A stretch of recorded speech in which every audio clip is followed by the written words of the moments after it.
Alô?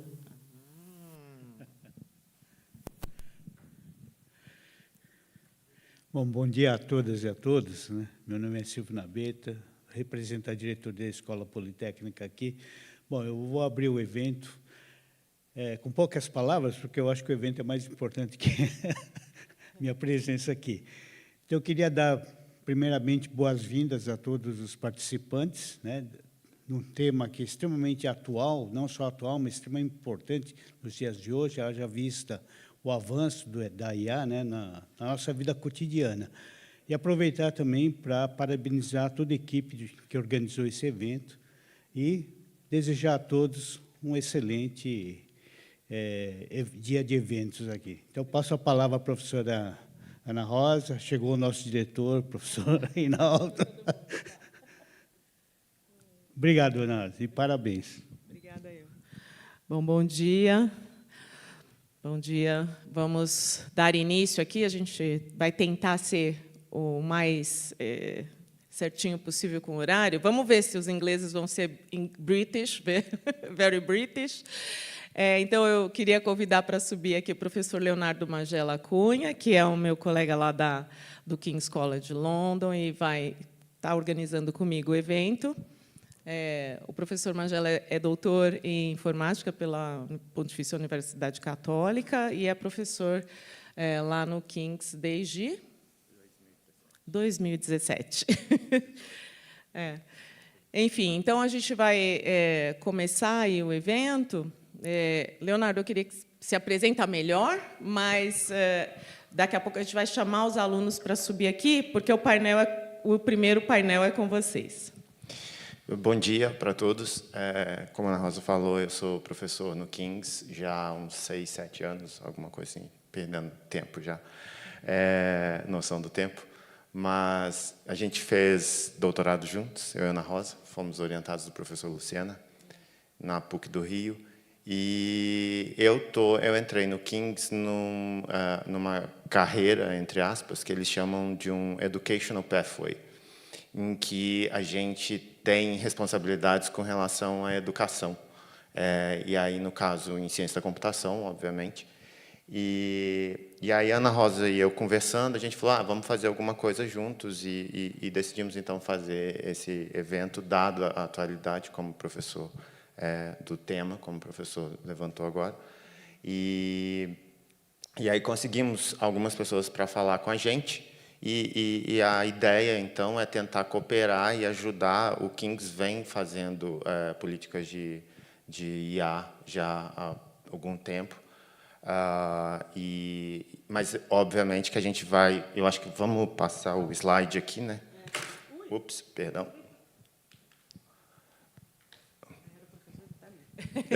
Então, já foi a nossa abertura, o professor Reinaldo Judici está aqui já com a gente um pouquinho, ele falou que não vai conseguir ficar o tempo todo, porque tem todos nós com nossas atividades aí diárias.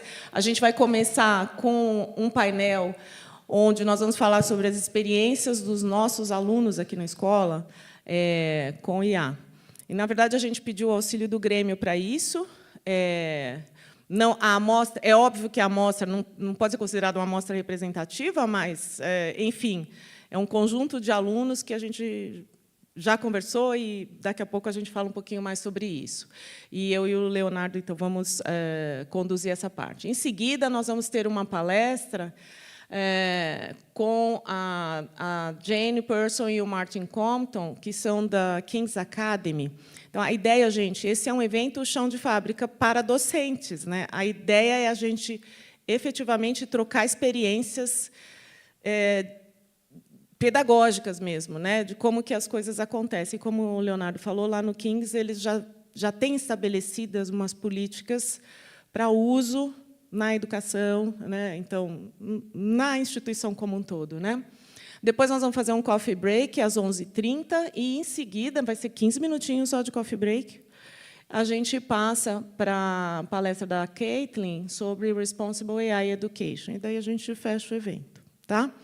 Então, sem mais delongas, eu vou chamar os alunos que já chegaram para subir aqui, por favor. Bora. Vamos ver, que a gente não pôs os nomes, que a gente não tinha certeza quem vinha, né? Então, vamos lá, vamos sentando. Podem sentar onde vocês quiserem.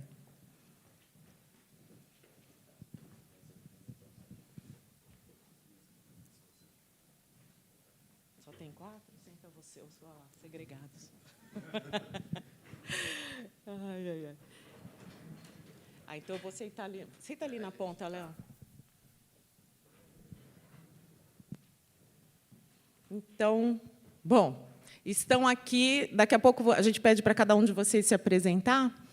Mas qual é a ideia desse painel, gente? Como eu disse, a gente conversou com alguns alunos. Então, eu primeiro falei com o Diego e com o Eduardo, né, do Grêmio. Eu falei: olha, a gente precisa da ajuda de vocês para entender como que os alunos estão usando inteligência artificial nas suas práticas cotidianas. Porque essa foi, inclusive, uma fala do Martin, que ele sugeriu, ele falou: olha, como vocês ainda não têm uma política estabelecida, é interessante ouvir primeiro os alunos, porque eles já estão fazendo uso da inteligência artificial nas práticas dele. Então, não adianta a gente pensar em estabelecer uma política se já existe uma cultura que, eventualmente, a política estabelecida não vai mudar. Então, a ideia é a gente primeiro entender, para daí pensar e ajudar aí nas definições de políticas. Antes de mais nada, né, vamos agradecer aos alunos do Grêmio que nos ajudaram e aos alunos que toparam estar aqui. Tinham 3 meninas, gente, mas era um grupo diverso. Só que, infelizmente, uma delas, a avó está internada, né, ela não vai conseguir vir. A outra está fazendo prova e a outra está em aula de laboratório. Então, dadas as práticas acadêmicas, aqui na escola a gente preza muito isso. O Kendi acabou de vir dar aula, por isso que chegou agora, né, Kendi? Bom, então a gente queria agradecer muito a disponibilidade de vocês, né? E aí, qual é a ideia desse painel? A gente vai pedir que vocês se apresentem. Então, vocês vão dizer o nome, o curso que vocês estão, o semestre que vocês estão. E aí, a gente vai fazer algumas perguntas, né? Então, primeiro vocês se apresentam, só isso, e a gente vai fazer umas perguntas meio a partir da conversa que a gente teve com vocês. Então, fala, Léo. Tá. Só para deixar claro, óbvio que a gente conversou com eles antes para entender um pouco quais eram as questões mais latentes, assim. E foi ótima a conversa, aprendemos um monte, eu e a Ana Rosa. É bom quando a gente tem tempo para fazer essas coisas e para ouvir os alunos que realmente estão utilizando. E óbvio que a gente quer lembrar que aqui é um espaço seguro, que óbvio, vocês podem falar e tudo, mas, obviamente, não é confidencial, então está sendo transmitido. E aí a gente já conversou sobre isso também. Cuidado com algumas coisas. Mas é seguro. Não, professores? É seguro. Beleza. É isso. Então, vamos passar a palavra para vocês. Começa se apresentando, Eduardo. Embaixo. Oi, agora sim. Bom dia, meu nome é Eduardo. Eu sou diretor acadêmico do Grêmio, sou também representante discente da comissão de graduação e eu sou da engenharia de computação, estou no 3º semestre atualmente. Acho que era só isso, né? Agora é isso. Tudo bem? Sou o Rafael, mas normalmente me chamam de Kenji. Eu faço engenharia elétrica, agora eu comecei a ênfase, estou fazendo automação e controle e estou no 7º semestre.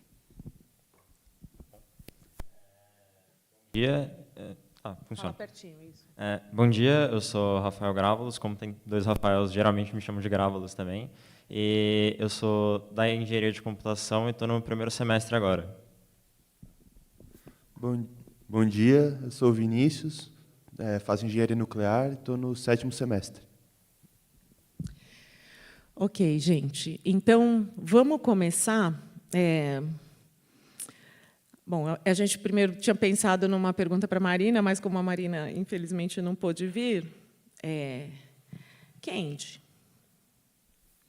como você acha que esses modelos de IA que você tem usado, né, adicionam ao seu processo de aprendizagem? Conta para a gente um pouquinho. Beleza. Isso foi uma coisa bem legal que a gente discutiu na reunião, assim, porque a gente viu diversos pontos. E do que eu senti, pelo que me pareceu, eu era uma das pessoas que mais usava inteligência artificial, tipo, meio sem filtros, assim, né? Então, eu uso muito... Não sei, a gente pode falar os modelos? Eu uso muito o ChatGPT e o Copilot, são, acho que, os dois que eu mais uso, assim. E eu gosto muito de usar para estudos, no sentido, tipo assim, muitas vezes a gente vai pegar algum material para estudar, alguma lista de exercício, ou algum próprio livro mesmo que o professor recomenda para a gente estudar, e não tem resolução as questões, né?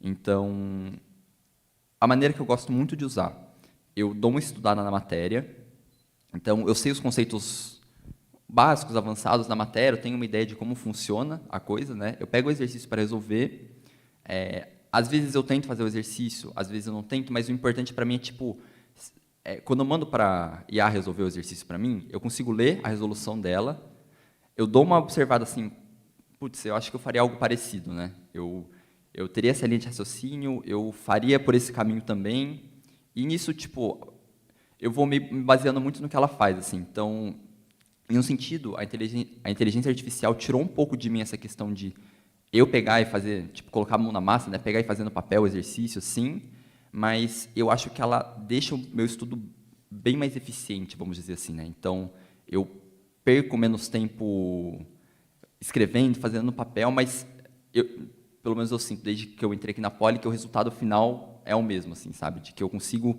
aprender também usando. Apesar de que acho que talvez a gente vai entrar em outras questões sobre esse negócio de aprender usando IA também.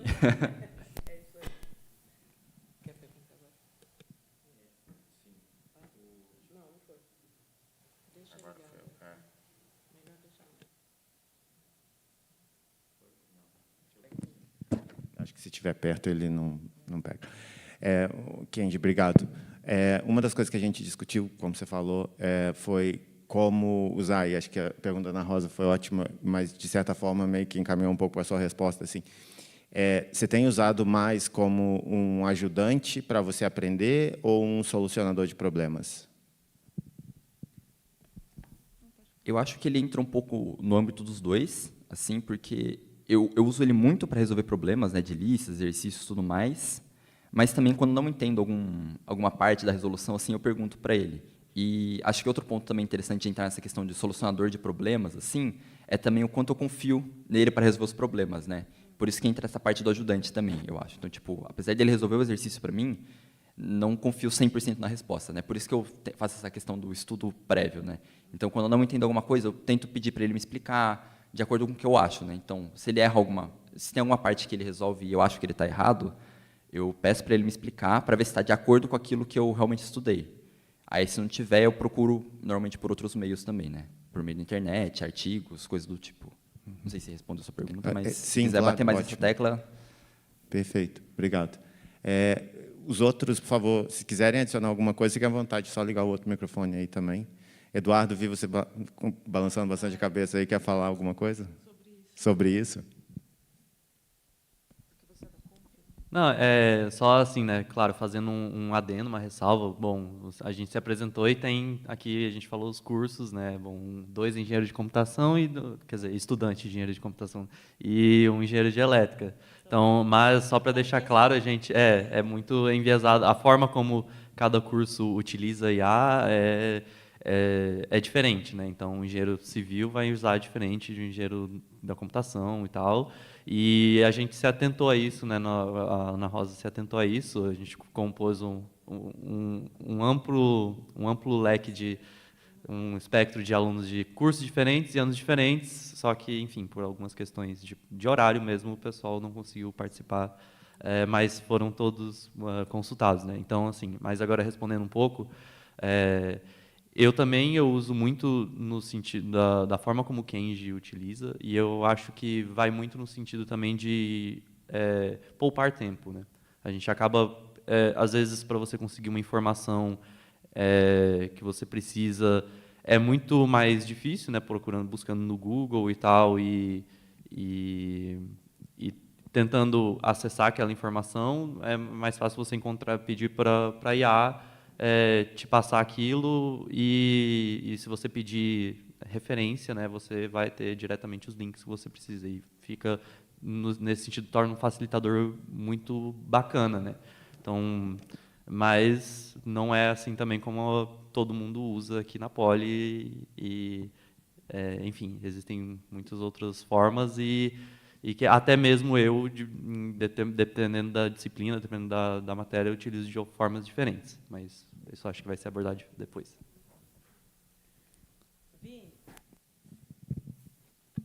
Vini, você é o do curso diferente, depois o Rafael vai falar, porque o Rafael é ingressante, né, Rafael? E aí o Rafael é interessante que ele tem uma visão um pouquinho diferente, né? Vini? Bom, quando eu saí do ensino médio, eu não usava muito, porque não era comum, né? Isso foi um desenvolvimento mais recente. E quando essas ferramentas começaram a aparecer, eu tinha muita desconfiança, assim, eu via muitos resultados absurdos. Então, eu não usava no primeiro ano. Eu comecei a usar um pouquinho mais no segundo ano, quando eu senti que as respostas ficaram um pouquinho mais precisas, quando as pessoas começaram a usar mais. E como meu curso tem bastante coisa teórica, de teoria, né, de coisas para decorar, assim, para entender, a gente tem muito material para absorver, então, geralmente, quando tem prova, eu leio, estudo, faço exercício e peço para a IA, geralmente ChatGPT, fazer um resumo, né, eu coloco os materiais disponibilizados pelos professores e peço para eles fazerem um resumo, abordando principalmente esse ou aquele tópico, e me fazerem perguntas também, né? Então, foi assim que eu comecei a usar mais. Aí, no âmbito de programação, eu também usei bastante, mas eu não sei se a gente aborda isso agora. Eu comecei a fazer mais C na física, né? E aqui na Poli a gente usa muito Python, então eu aprendi Python na primeira disciplina, né? No primeiro semestre. E quando eu fui para lá, eu usava muito MATLAB. Então eu tive que aprender MATLAB, programar em MATLAB, não sabia.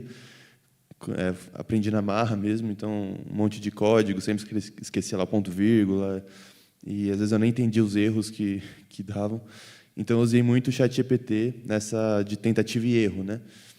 Então me ajudou muito para otimizar o código, para entender. Claro que eu li a documentação, mas mesmo assim às vezes não ia.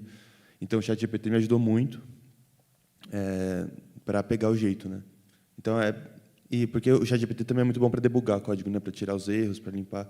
Isso eu vejo que ele é muito bom mesmo, ajuda muito. Até hoje eu uso bastante. Então nesses dois campos que eu uso bastante.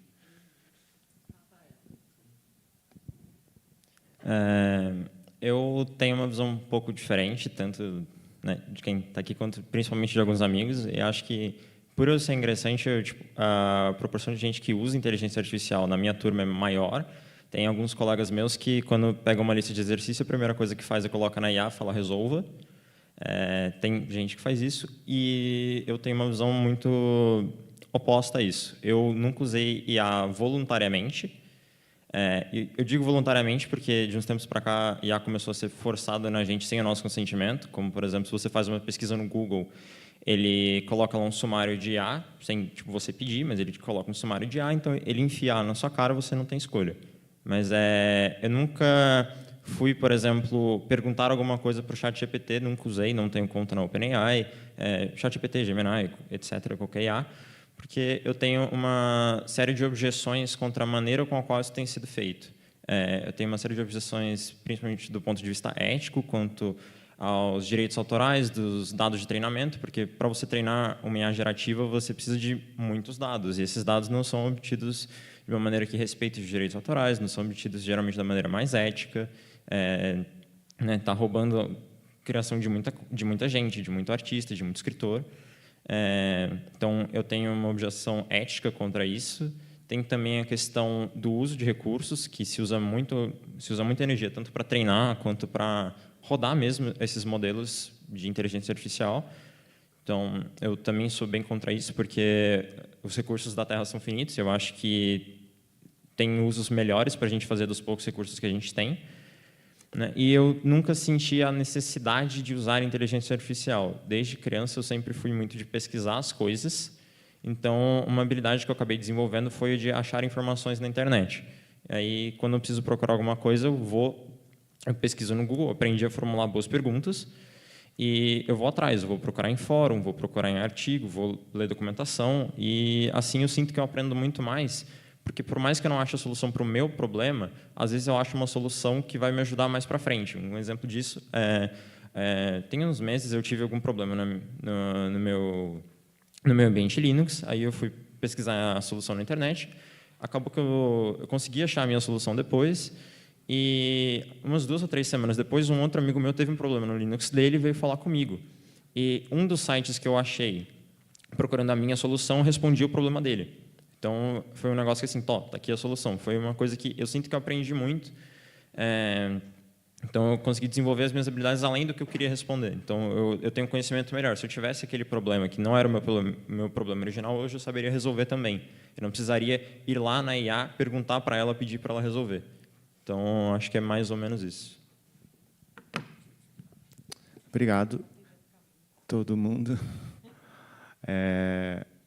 Eu acho que, como o Rafael falou agora no final, e isso foi muito, para a gente, foi bastante interessante de ver, durante essa primeira reunião que a gente teve com eles, que a gente tinha pedido conseguido as apresentações que vão acontecer depois, e casou exatamente com o grupo que a gente encontrou aqui. Porque, acho que foi o Vini que comentou sobre as avaliações, que muita gente pega a lista de exercícios e vai fazer e tudo. Então, repensar esse modo de avaliação, obviamente, agora que... Ih, caramba! Agora que a gente tem uma... Eu já estou fazendo o switch, já, antecipando. Fazer essa repensagem das avaliações é uma coisa importante, né, para a gente que é professor. E acho que o que o Rafael falou bastante também agora no final sobre as questões éticas tem muito a ver com o que provavelmente a Caitlin vai falar sobre usar a IA de forma responsável em educação e etc. E isso foi bastante, para mim, foi bastante gratificante assim de ver a preocupação, mas óbvio também, como o Eduardo falou, tem um viés nesse grupo. Tem um viés, e também acredito que um pouco por conta de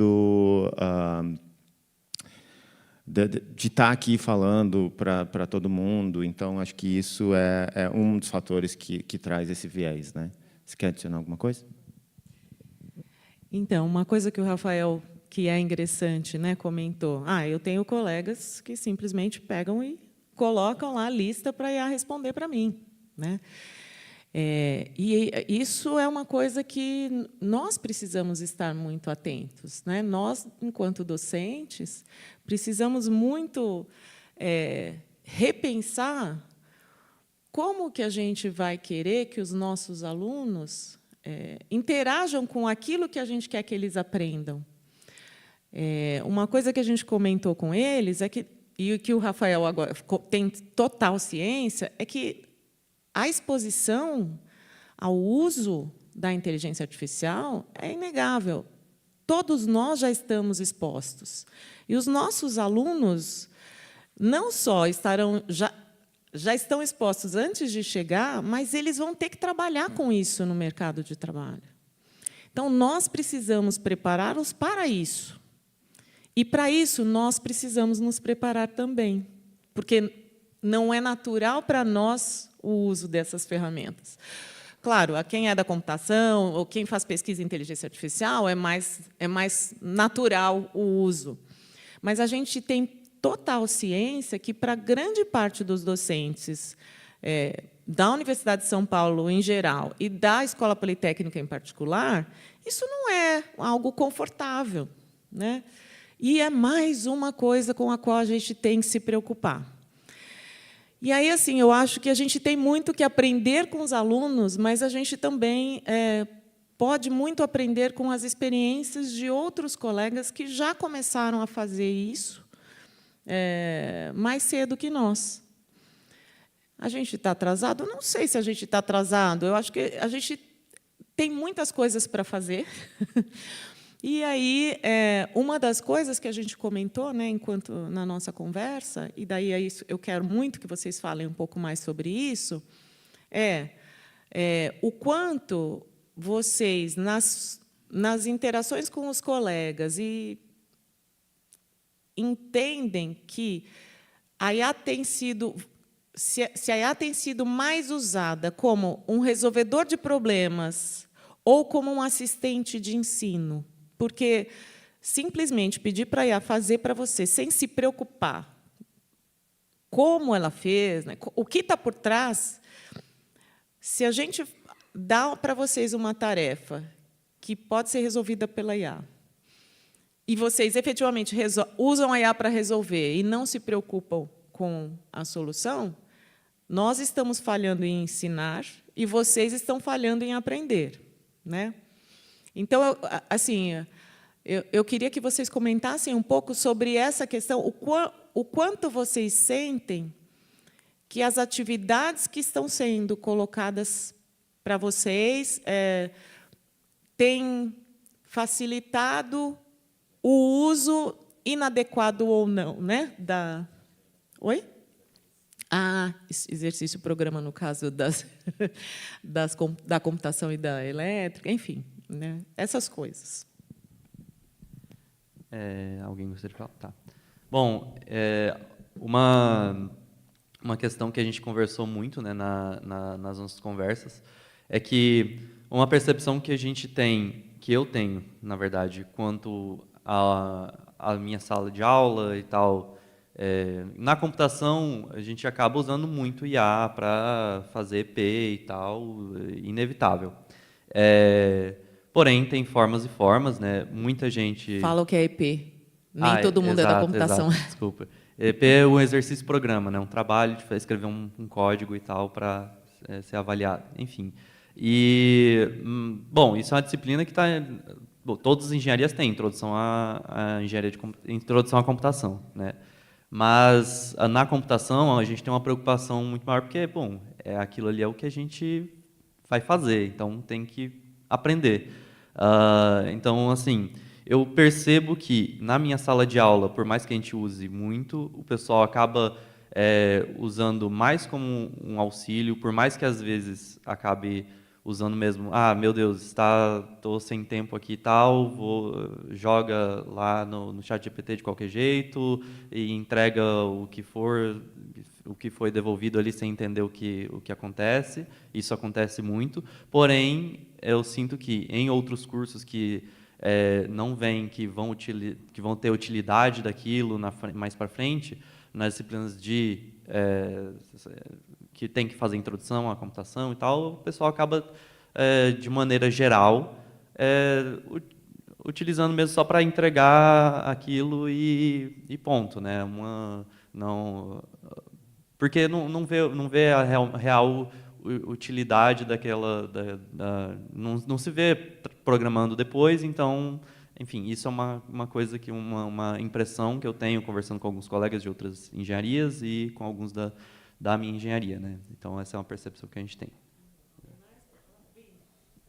A minha percepção é bastante parecida com a do Eduardo, né? Mesmo não sendo da grande área da elétrica, da computação, eu vejo muito isso, sempre no sentido de realmente poupar tempo, né? Eu acho que isso reflete um certo problema crônico na Poli, que é a não contabilização do esforço fora da sala de aula, né? Então, existe uma certa sobrecarga e as ferramentas de IA são uma solução muito imediata para esse problema, né? Ajudam muito, então, realmente é isso. Vem uma lista, as pessoas colocam direto no chat GPT e tem uma resposta, ainda que não seja a mais certa, a mais correta, tem algo para entregar e que muitas vezes não é absurdo, assim, né?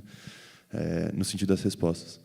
Então, eu acho que vai um pouco nesse sentido, realmente, de solucionar o problema não para aprender. Claro que tem aqueles que buscam usar para aprender, né, não entenderam uma parte de uma resolução que foi disponibilizada ou um ponto da matéria e pedem para ir a esclarecer, mas, no geral, eu vejo como um solucionador de problema mesmo.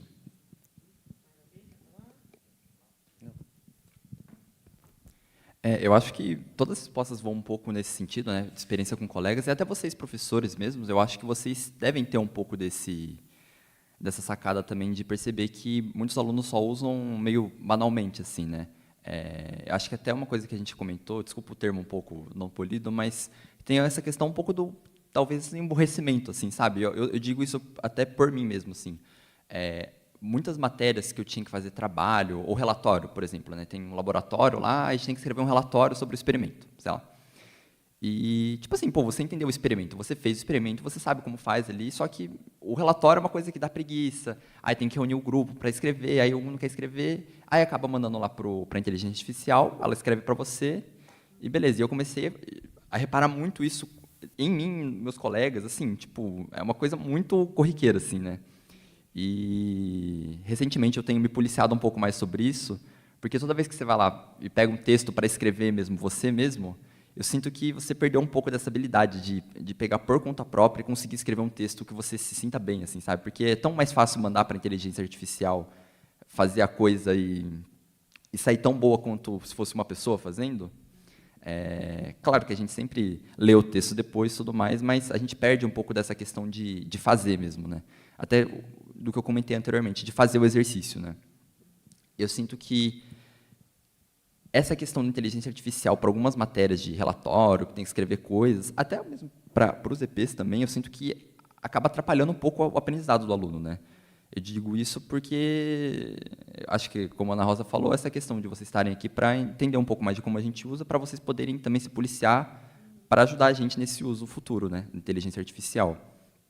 Então, algumas coisas que também acontecem comigo e com meus colegas, quanto a esse uso para aprender e tudo mais, tem muitas matérias que não adianta você só, que nem o Rafael falou, você mandar para resolver a lista. Tipo, aí você vai ler a resolução, mas se você não entender, não adianta de nada, assim, sabe? Porque você vai chegar lá na prova e não vai ter como você mandar para a inteligência artificial fazer para você. Então, você tem que, em algum momento, aprender. E eu acho que é um pouco nesse sentido que a gente queira levar essa conversa, né? De como vocês podem adaptar ou pensar nas matérias, no currículo do aluno, para que ele possa usar a inteligência artificial e ainda assim não atrapalhe o crescimento, o aprendizado a longo prazo, né?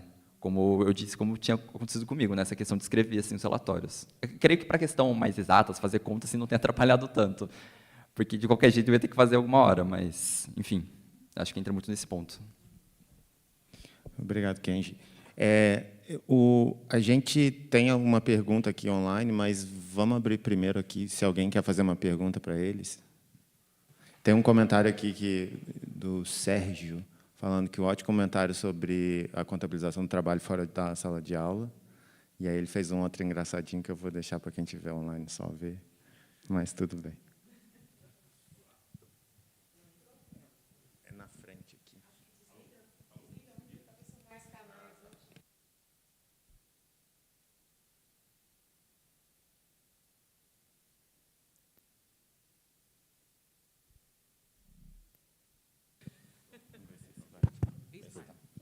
Obrigado. Na verdade, são duas perguntas, né, sobre o uso dessas ferramentas. Bom, primeiro, meu nome é Renato, eu sou da engenharia de produção. Eu queria saber se vocês usam versões pagas ou gratuitas. E se usar alguma paga, qual? Né? E a outra coisa que eu queria saber assim, sobre a formação de vocês, eu acho que vários, ou se todas conhecem Python, se vocês conhecem ou trabalharam com redes neurais e transformers, especificamente, tá bom? Obrigado. Eu costumo usar mesmo a ChatGPT, Gemini, Copilot, raramente, e um pouco de DeepSeek, mas eu não assino nenhuma. Meus amigos já gostariam de assinar, a gente fechar um pacote assim, né? Tipo assim, juntar 5 amigos e assinar, porque querendo ou não é em dólar, é caro e tal. Mas a gente não assina. O que os alunos geralmente fazem é criar várias contas com e-mail e tal, com vários e-mails e usar os vários e-mails até estourar o limite, né? Acho que GPT tem esse limite. Eu não sei direito aos outros. Mas, e sobre a segunda pergunta, não mexi com nada disso até hoje. Eu, muito parecido com o Edu, também não uso nenhuma assinatura de serviço de inteligência artificial, mas, assim, não vou dizer todos, mas 90% das pessoas que eu conheço, assim, que eu converso todos os dias, têm versões pagas, principalmente o ChatGPT. Eu acho que principalmente não, acho que é a única que eu sei que o pessoal assina, né? Aí faz isso que o Eduardo falou, que pega em grupo assim, assina em uma conta e o pessoal usa em conjunto. Porque, no geral, tipo, quando a gente está com um problema muito difícil em alguma questão, por exemplo, quando eu estou com um problema muito difícil em alguma questão e o gratuito não consegue resolver, aí normalmente eu peço para esses meus amigos mandarem na conta deles, porque, não sei, parece que ele é um pouco mais inteligente. Não sei explicar direito, mas... e também sobre a questão de redes neurais, também nunca trabalhei. Bom, não uso, mas eu tenho alguns amigos também que pagam principalmente GPT, não conheço ninguém que pague outra IA. E sobre a parte de redes neurais, eu nunca cheguei a treinar algum modelo de IA especificamente em Python, mas durante a minha formação, antes de eu entrar na universidade, eu fazia muitas Olimpíadas. Uma Olimpíada que eu fiz foi a Olimpíada Brasileira de Inteligência Artificial, que é uma Olimpíada nova, surgiu, se não me engano, no ano passado ou no ano anterior. E em uma das etapas você tinha que criar um modelo de IA e treinar, etc. Eu acabei não participando dessa etapa porque eu passei na faculdade, eu não podia mais fazer, não podia mais participar da Olimpíada, mas então assim eu fui atrás de como funciona. Tem o TensorFlow que muita gente usa, o PyTorch, se eu não estou enganado, bastante gente usa. Então tem gente que usa, mas especialmente no quesito assim, de graduação, não acho que faz muito sentido a gente fazer o nosso modelo de IA, porque a gente não tem muito acesso aos dados de treinamento que a gente precisaria. Daria para fazer algo especificamente para algum problema, mas não é algo que... Assim, eu acho que como por exemplo, o ChatGPT ele tem muitos dados, ele tem uma base de conhecimento muito grande, ele é capaz de ajudar a gente melhor do que algo que a gente treine. Então, eu não fui atrás, eu acho que também não conheço ninguém que iria atrás de fazer algo assim. No meu entorno, quase ninguém paga. Acho que eu tive um amigo só que em determinado período em que havia muitas tarefas para entregar, ele assinou e usou lá por um mês. Mas, no geral, é o ChatGPT e versão gratuita mesmo. Às vezes eu uso o chat PDF quando eu falei naquela situação em que eu estou estudando, eu peço para fazer um resumo e perguntas para eu responder. Sobre a segunda pergunta, eu nunca cheguei a trabalhar com redes neurais, mas em uma disciplina que eu fiz e que é comum para todos os alunos, a gente teve um exercício programa em que a gente fez algo bem primário, assim, né, em que eles forneceram um formulário para a gente responder, para coletar os dados. Então, eram algumas frases frases positivas e negativas, que a gente considerava, né, positivas e negativas, e a gente foi desenvolvendo em Python uma espécie de IA assim, que julgava, você inserir uma frase e ele, com base naqueles dados, dizia se a frase era positiva ou negativa. Isso foi em Python, foi no Colab, e tinha integração com o Gemini. Eu achei bem legal, porque a gente podia usar dava para usar. Então, isso eu achei legal. E foi uma disciplina comum para todos os alunos no quinto semestre. Quinto, né?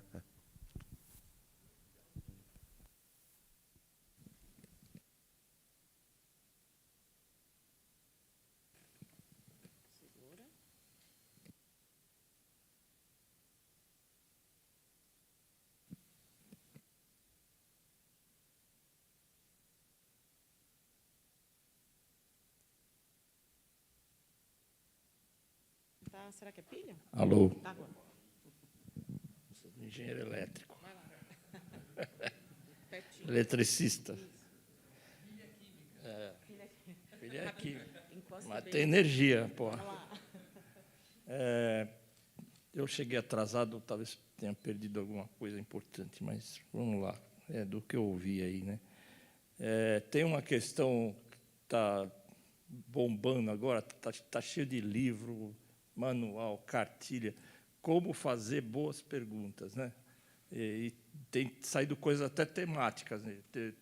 Por exemplo, na minha área de energia, tem um livro inteiro sobre essa questão de como fazer perguntas para as ferramentas de IA generativa, né? Tem uma separação, né? Tem a IA, vamos chamar mais clássica, redes neurais, tem os especialistas e outras coisas, vai ter o que está falando hoje fortemente é a IA generativa, né?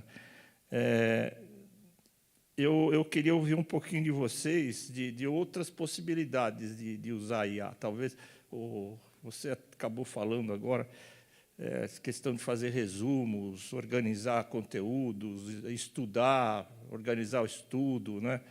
E também a questão de que professores estão usando, né? Talvez vocês contarem um pouco, os professores aqui também acho que poderiam contar, né? Que mais? Apresentações, né? Produzir, vamos usar o termo PowerPoint para simplificar, mas pode ser vídeo, organizar um vídeo, fazer um roteiro de vídeo, pode ser um PowerPoint, produzir imagens, né? Artificiais, não necessariamente coletar imagens que estão na internet e montar um vídeo ou coisa do tipo. Quer dizer, tem muitas possibilidades, né? Na área de pesquisa também, né? Talvez organizar a pesquisa em projeto de formatura, trabalho de C, acho que tem outras possibilidades aí, né?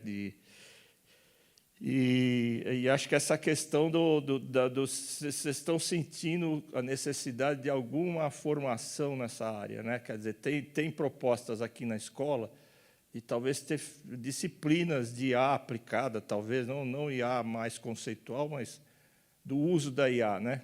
Se vocês sentem que seria importante isso. E a questão de tratamento de massas de dados, né? O Big Data, ou outras coisas aí também que hoje também é uma ferramenta importante de mercado até, né? Para orientar investimentos, né? Das empresas ou coisas do tipo, né? Obrigado.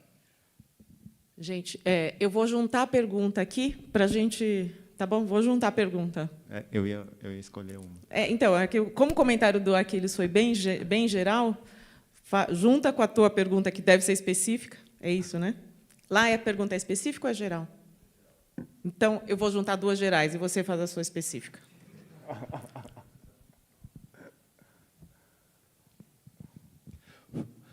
Bom dia a todos. Eu sou o Clóvis, da Engenharia de Produção.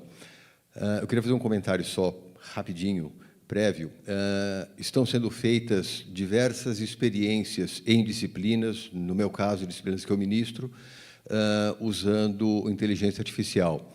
Mas o aluno se preparando para a aula, lendo textos, coisa assim, aquela história de aula invertida, se preparar previamente, se preparando para a aula, a gente fazendo dinâmicas na aula, tendo usado a inteligência artificial como referência, como base, e depois trabalho do pessoal, dos alunos, interagindo, trabalhando em equipe e desenvolvendo atitude de ir atrás de mais informação conforme eles precisam.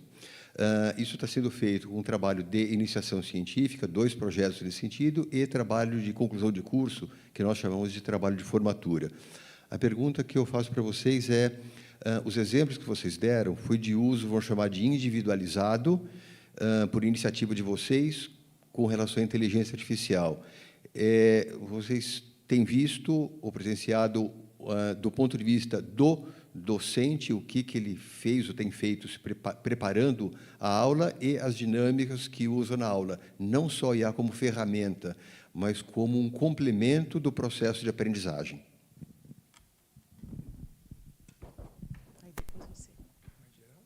Tá ligado? Não, primeiro sobre a primeira pergunta do professor Aquiles, eu uso bastante em outros contextos, né, para, como eu disse, depois que eu estudo, depois que faço exercício, um pouco antes das provas, por exemplo, eu coloco os documentos e peço para ele fazer um resumo, para eu fazer uma última revisão. A gente apresenta bastante seminário também, então às vezes a gente pede para ele gerar uma estrutura geral assim de apresentação para a gente organizar. Então isso eu vejo bastante, sim, principalmente no meu campo, né, no âmbito de materiais, metalurgia nuclear, isso acontece bastante. Sobre iniciativas de docentes, e também juntando um pouco com o que o professor Aquiles perguntou sobre se a gente precisa de uma formação, eu não diria que talvez uma disciplina voltada a isso só, mas acho que, como isso se tornou uma parte do dia a dia, né, inevitavelmente, acho que seria legal incluir essas ferramentas também no dia a dia da sala de aula. Então, eu tive uma experiência, por exemplo, com o professor Landgraf, que em uma disciplina de pós-metálicos ele pediu para a gente perguntar ao ChatGPT sobre quais eram os principais processos, principais jeitos de processar esses pós, né, e quais as finalidades. E aí a gente juntou várias respostas e discutiu sobre, né? A gente chegou à conclusão de que algumas respostas estavam erradas, outras certas. Então eu acho que essa é uma dinâmica legal para se fazer, assim, para ir inserindo essa ferramenta no dia a dia da sala de aula.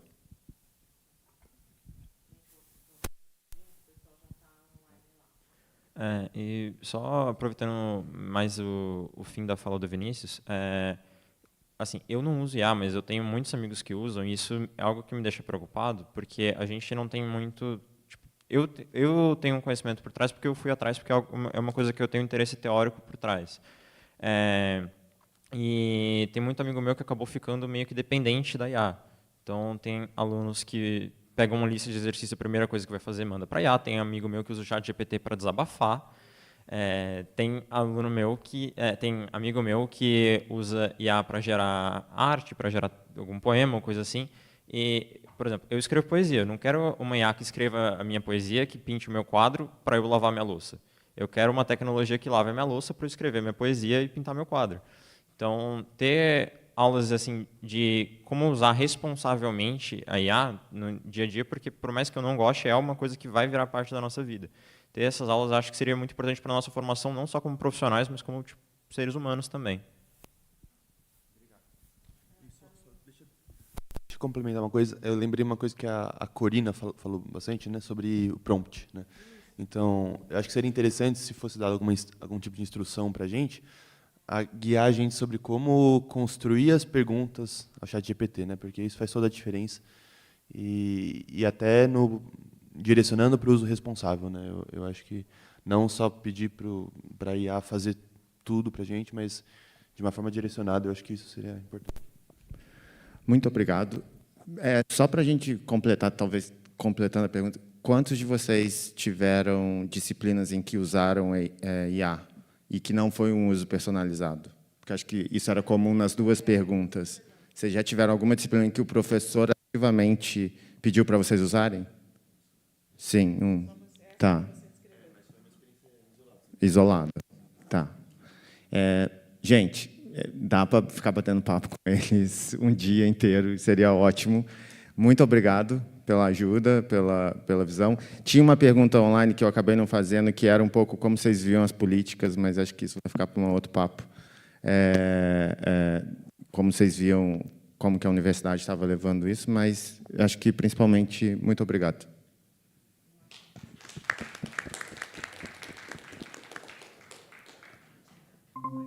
Ok. Aí, acho que a Jane entrou agora.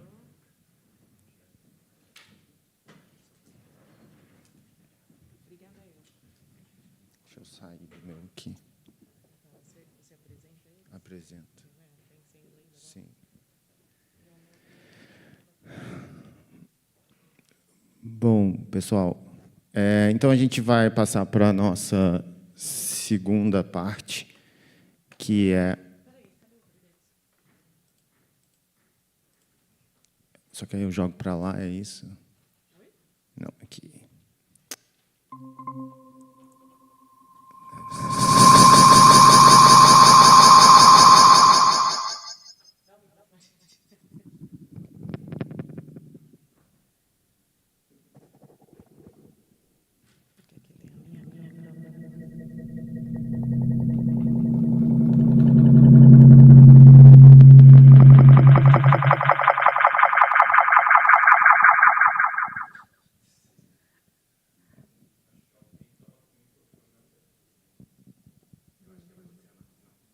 Não, baixo.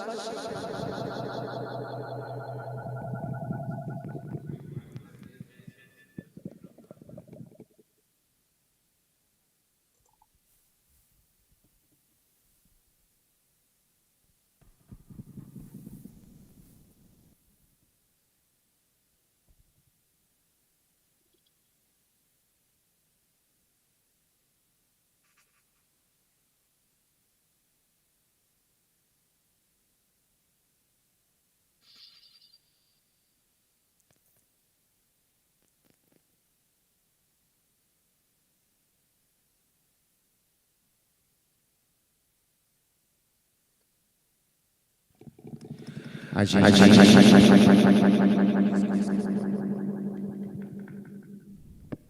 Agora.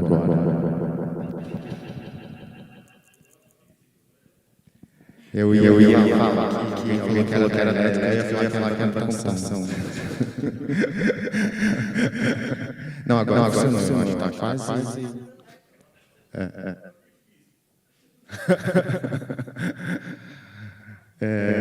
Então, gente, nós vamos passar para a palestra de Assessment Innovation, que vai ser com o Dr. Martin Compton e a doutora Jane Person. E aí agora eu vou virar para o inglês, porque eles vão estar vendo lá também, mais ou menos. So we will now have a talk with Dr. Martin and Dr. Martin Compton and Dr. Jane Person. They will talk about assessment innovation. And Martin is the college lead for AI at King's. They are both from King's Academy, which is the department that takes care of professional development for lecturers and professors at King's. So you have the links for their pages and their information, but and then they can also talk a little bit more about their research interests. But both of them are from the Academy, and they'll talk to us now about assessment innovation. Martin, can you hear us? I can hear you fine. I've got a bit of an echo. Yeah. How well can you hear me? Okay, thank you. Thank you very much, Martin, for joining us today. I will turn my mic off, so the echo will probably go off. So I'll pass you.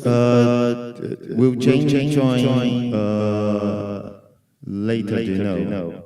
I thought Jane was already here. Okay. I'll message her. Okay. Yeah.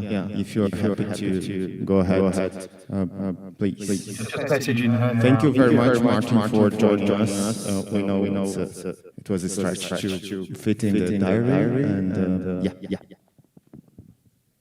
Okay. Well, bom dia, colleagues, tudo bem? That's about the extent of my Brazilian Portuguese.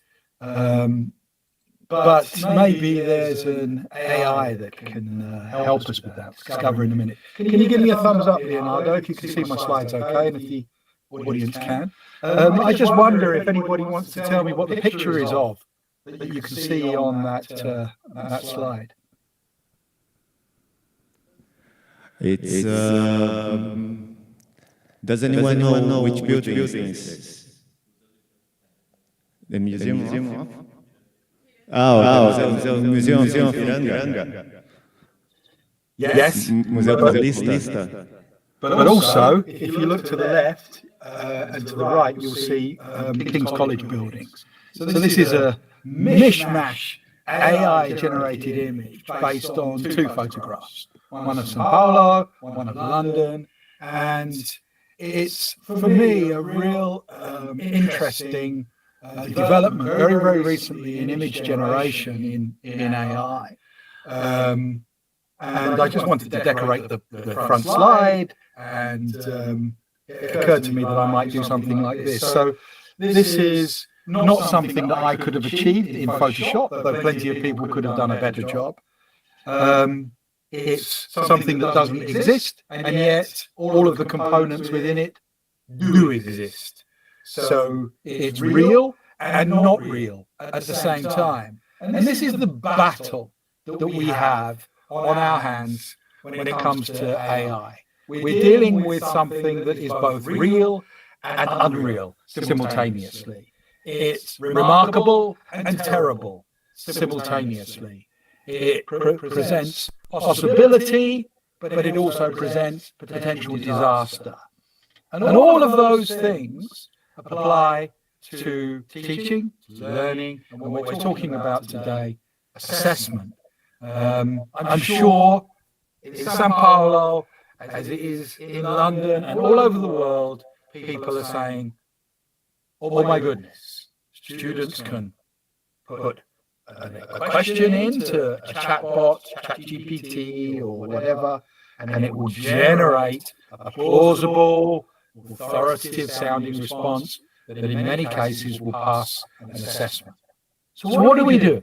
Do we change the assessment? Do we ban it? Do we try and scrutinize and detect it? Do we work hard to educate our students? Do we educate ourselves first and foremost? How do we keep up with these things? So I'm delighted to be here. My name's Martin Compton. Thank you, Leonardo, for the introduction. I'll be working with my colleague, Dr. Jane Pearson, on this presentation today. I do have a slight echo, so if I sound like I'm faltering, forgive me, please. I don't know if you changed something, but that's only just come about.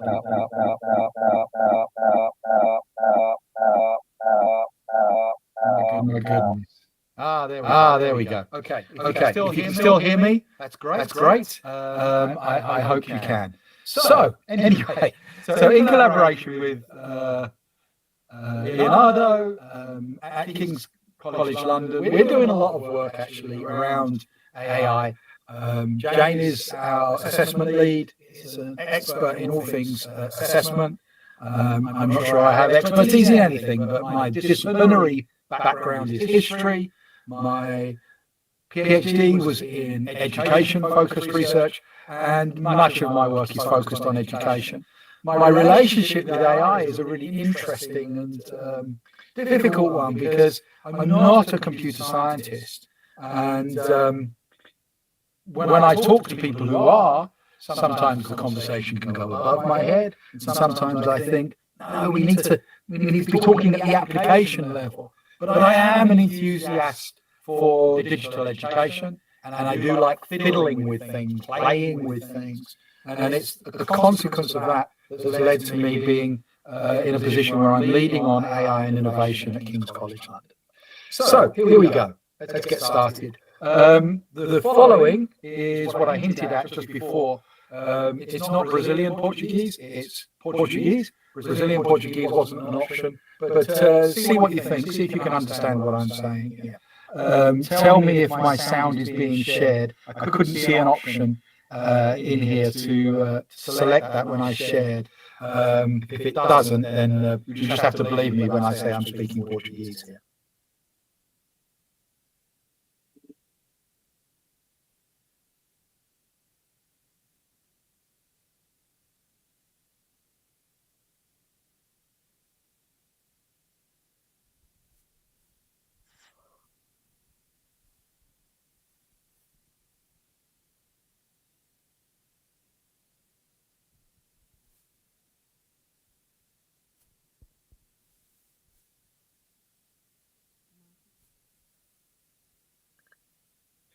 Okay, so you can see in the video some glitches there, but what's remarkable about this, I think, is that this is combining 3 AI technologies, all made by me, a non-expert, non-computer scientist, old as well, but I'm able to exploit machine translation to translate my original voice video, which was in English, to Portuguese.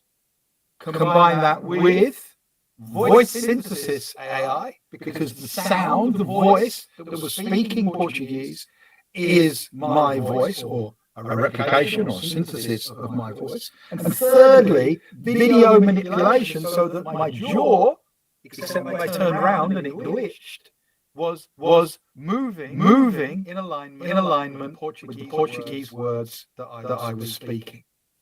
So this is remarkable. On the one hand, it could be worrying. On the other hand, it could be amazing. Think of the possibilities we may have working more collaboratively together. I, without Portuguese, maybe speaking to Brazilian colleagues, without English, being able to communicate almost synchronously now in different languages simultaneously across research projects, in teaching, all of these kinds of things. And what does it mean for assessment as well? Are we at a point now where it doesn't matter what language people are producing the outputs of their assessment in, so long as we can find a smooth mechanism to incorporate translation? Or is the AI translation not sophisticated enough to accommodate the nuances and differences in language? Whatever your thoughts on that, and it is a complex beast, whatever your thoughts, think about how far these technologies have moved on in the space of the last 18 months or so. It's huge. And if we even have a similar level of progress in terms of things like machine translation and sophistication of AI technologies and what have you, we'll end up being able to do what they can do in Star Trek, one of my favorite TV shows, where you can talk to an alien and simultaneously they will understand and you can understand them even though you're speaking in different languages. Science fiction is way ahead of reality in terms of that, but we're approaching a position, I think, where this might become an everyday reality for study and for assessment and those kinds of things. What are the other implications here, particularly for language teachers, I would say? Anyway, that was just a little foretaste of what we're going to be talking about, just to perhaps give you something to think about while I do the two really core information giving slides about what we're doing at King's. This was one of the things Leonardo asked us to share. And on this page, and I will share the slides with you afterwards so that you can follow the links in your own time. We've produced guidance, extensive guidance. Some people find it immensely valuable. Some people claim that they've never seen it. They don't even know that it exists. And this is a problem in educational institutions, that you can write as much as you like about this, but how do you get that message, that consistent message to all staff and all students about what you can and can't do in assessment, for example, or in feedback practices? But we're trying to get that message across. We've got informal communities, formal communities, faculty communities, whole college communities, information hubs, resources, and over and above all of that, we've got a couple of really core messages. One of them is at the bottom of the page there. We're encouraging everyone to engage responsibly. I don't know what it's like in Brazil, but one of the phrases that crops up all the time in the UK and American and the Anglophone context is embrace AI. We have to embrace AI. And I say to people, hold on a minute. Do we want to embrace something that we don't love necessarily, that we don't know necessarily, that we might not trust necessarily? Hang on a minute. I think engage is better, because I can engage with my friends, but I can also engage with my enemies. So engagement, I think, is a positive word to remind us that there are concerns and worries and dangers alongside possibilities, opportunities, and potentials. The other thing that we're trying to work towards is getting people, whatever their discipline, whatever their faculty, to think about the difference between teaching with AI, so using AI for teaching, learning, and assessment, and teaching about it, so changing curricula so that it accommodates. Oh, I got a horrible echo again there just for a moment. The other thing that we've done and that we're pretty proud of, this link will take you to it here, is we've produced a course called AI in Education. It's got a global reach of about 150 countries represented, over 11,000 participants. And you can see here that we've got 3 weeks of material ranging from definitions of AI all the way through to some of the issues. And in relation to this session here, we've got a whole bunch of stuff on AI for assessment and feedback, can it be trained to mark essays, whole bunch of stuff. And the good news is it's free for 3 weeks from the day you click enroll. So I'd love to see colleagues from Sao Paulo in this space, especially. So it's not just for King's colleagues, it's for the world. And the discussion really are great and valuable.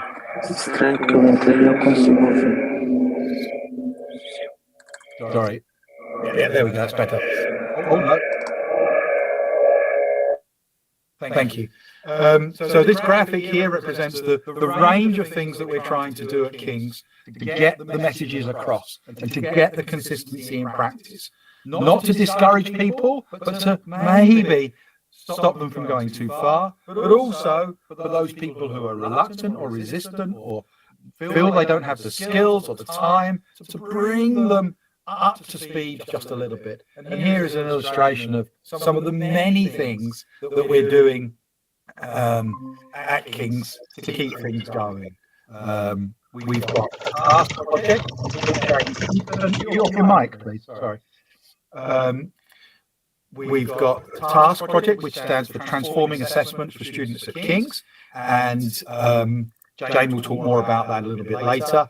But in addition to that, you can see we've got bot trials, research programs. We're recruiting 20 research fellows. We're trying to get consistent definitions of AI. We're promoting the idea of experimentation. We've got working groups, all sorts of stuff going on. And still, it feels like we're only just scratching the surface of this. It's a huge project with a huge ask of academic staff. And not since COVID have we seen such necessary transformation, in my view. I'm not sure that's shared collectively or by everyone, but that definitely is my perspective. I don't know if colleagues have mobile devices with them, but if you do, perhaps you could quickly scan that QR code or go to menti.com and use the code 6401 7504, or if you're in the Google Meet, that's where we are, isn't it? Yeah, Google Meet room, you can follow the link that I just put into the chat and respond to these statements. It's completely anonymous. No one will know what you said, but we've got 6 statements here, 5 statements, I can't count, and I'd like to see where you position yourself in relation to them. So we've got disagreement on the left, strong agree on the right, then you tap the position you want to put yourself in. When you've done them all, click submit. Thank you. So I can see 4 people have joined, and we'll just get a few moments to give people some thought. I should have done translated versions of these. That was my oversight. Apologies.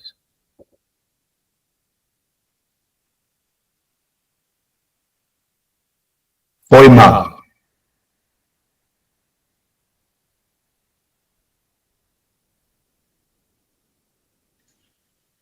Martin, apologies, but on my screen, the QR code is sort of blocking out the final 2 statements. Could you possibly that's wonderful, thank you. I just wanted to leave it up so people could see it. Yeah, you're right. It needed to be got rid of. On their devices, it wouldn't have been there, in my defense, Jane. It's just me.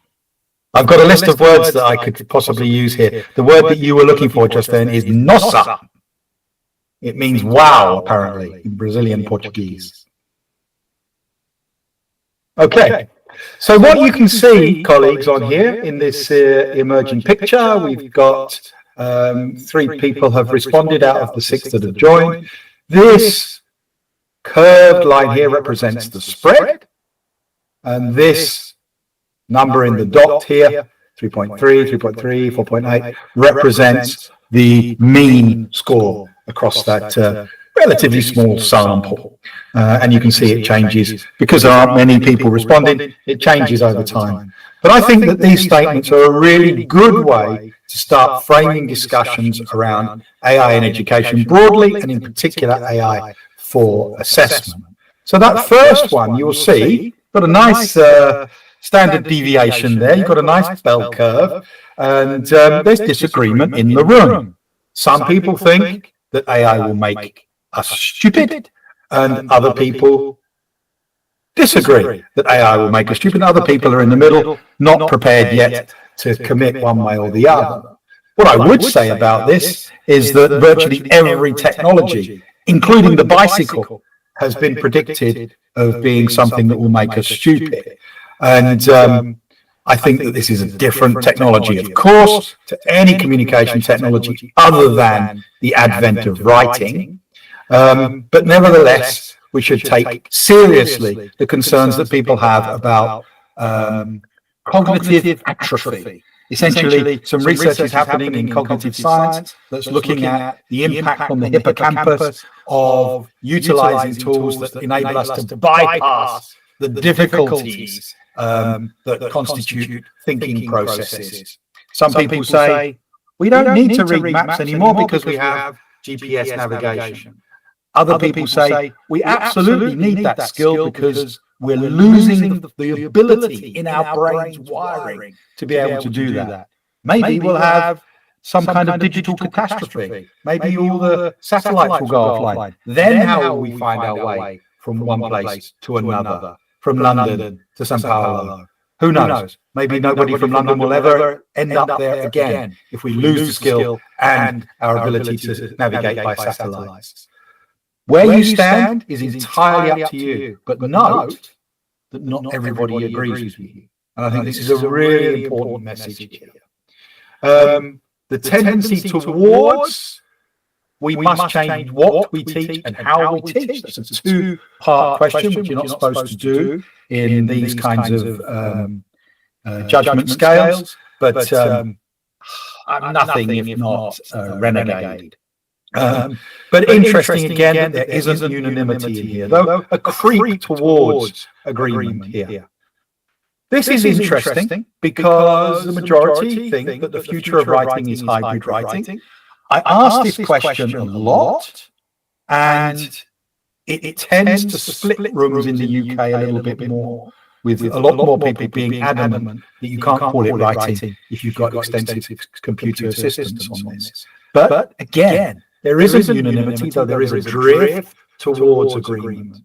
Plagiarism, cheating, and collusion need redefining. Again, no agreement in here, and it's a very interesting one. So, what counts as cheating? What counts as plagiarism?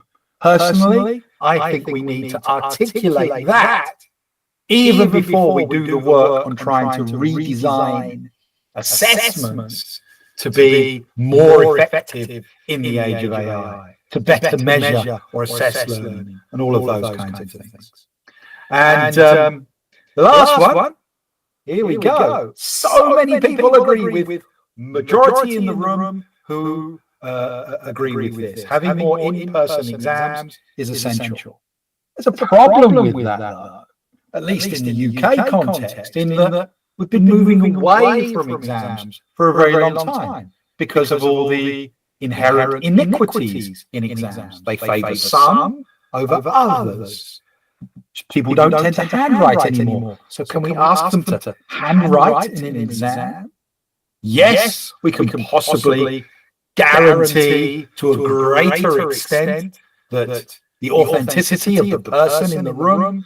But there are all sorts of ways that people who really, really want to cheat can cheat the system. So are exams really the answer?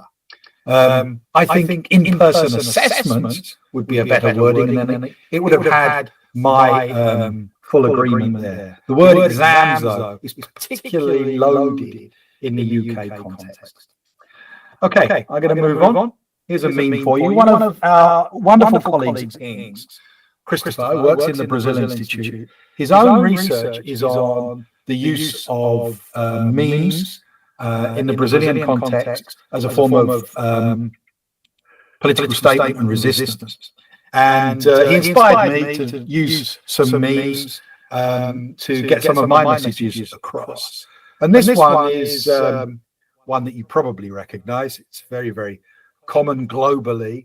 And that idea expressed in here that ChatGPT and AI and large language models are so tempting to students that they cannot possibly resist, and all of them are going to start cheating because it's just too easy. My view is that does a great disservice to a lot of our students. So many of them are at university because they want to learn, because they want to work, because they want to understand, because they want to be at the top of their game.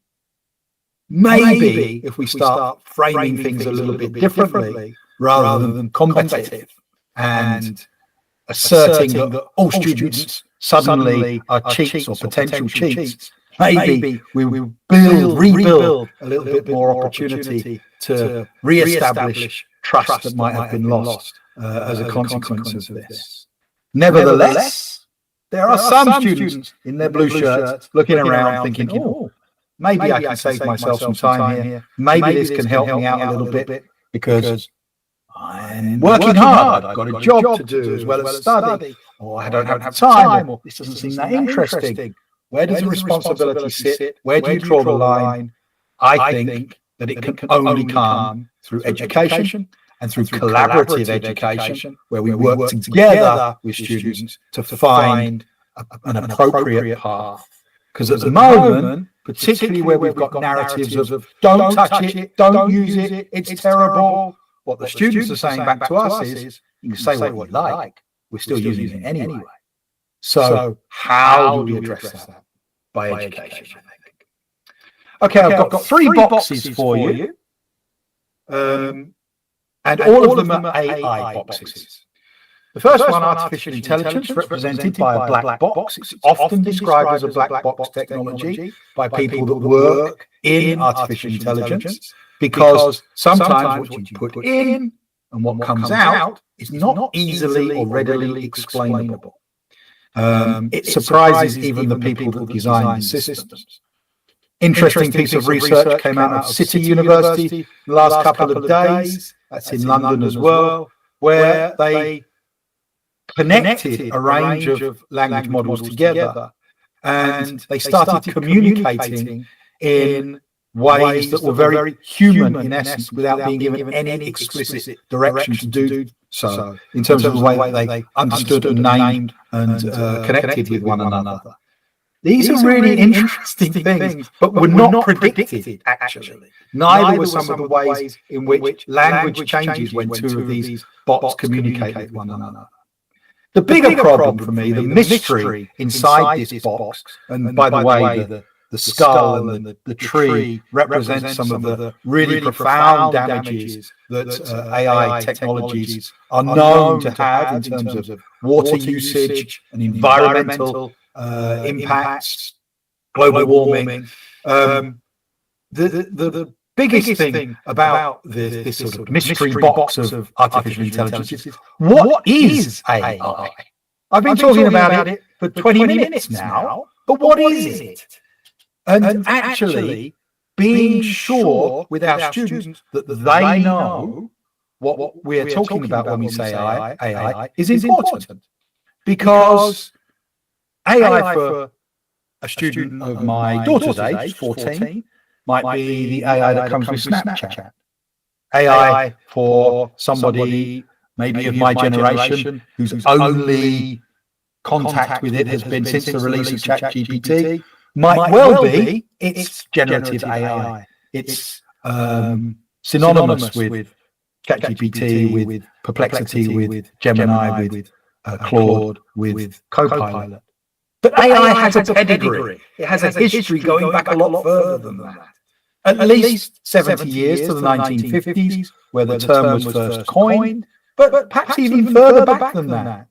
A lot of people think that in many ways the weaving loom is a form of artificial intelligence, because it uses a particular algorithm to program the patterns of weaving of the wool. It doesn't really matter. What's important is that generative AI, the thing that's worrying us in education, in universities in particular, is only a tiny, small component of the bigger efforts to get the thinking done by humans replaced or supported or augmented by machines. So artificial intelligence actually is that wider effort, and we are wise, I think, if we have that conversation with our students, if we demand that we understand a little bit better that AI is bigger than just generative AI. And it's important because, especially where people say you can't use AI. Well, where do you draw the line on that? AI is everywhere now. I've got AI in my toothbrush. So, what? I can't clean my teeth when I come to school? How far does this go? Does it include spell checking, grammar checking? Does it include recommendations in social media? Does it include all of the embedded tools that are now invisible in things like search engines, in email programs, across the Microsoft ecosystem, for example, throughout Google products? What can I use? What can't I use? If we start banning some things and others, it just gets really unwieldy and problematic. Most important, though, artificial intelligence isn't just generative AI. When is he going to start talking about assessment? I hear you ask. Well, the second AI I think is important here, and that's academic integrity. And this is the thing that we are trying to protect. We want to make sure that our degrees are trustworthy and strong, and that employers, knowing that they get a King's graduate, know that they get someone who knows what they talk about. And I'm sure it's the same in São Paulo. We want to produce good graduates who know stuff. And the integrity of all of that is essential to our reputations and to the quality of education. And very often, in that second box there, we put all of the things that we think are important and valuable, and we guard it, and we chain it up, and we protect it. But I'm just wondering whether maybe some of the stuff in that box, such as what we mean by plagiarism, needs a little bit of perhaps internationalizing. Because let's face it, science exists in a largely Anglophone world. The majority of scientific publications are in English. And what is it that's being protected in that sphere? What is being protected in terms of the giants upon whose shoulders we stand? Largely, in terms of a lot of educational practices in the United States, in the UK, in Australia, the rest of the English-speaking world, would have you believe that most of the great thinkers were Americans and British, or at least Europeans, and probably white and probably male. What are we protecting? And is it time to take off those chains, have a look in the box, and take seriously the efforts that people globally are making to decolonize our curricula? Doing a tiny bit here, tiny bit there is all very good. Let's open the box, get it all out, and really have a think about that. And when we do that, let's think about the balance of things in that box that we are protecting. For a very, very long time, education has been about listening to the experts, hearing the experts, thinking about what the experts have to say, remembering the expert stuff, and then regurgitating, vomiting up the expert stuff in the form of essays and examinations. That's the British higher education model in a nutshell. It's a bit more complicated than that, but broadly speaking, and it's one that was really consolidated and established firmly in the 19th century. And we're now here in the 21st century, often in many contexts, doing exactly the same kind of education.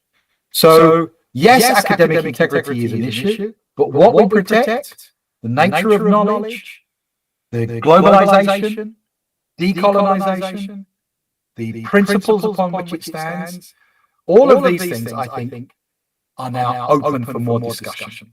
And these are things that have been issues for a very, very long time. But fortunately for us, that first box, that AI box, is giving us an opportunity talk about things that we've needed to talk about for a very long time.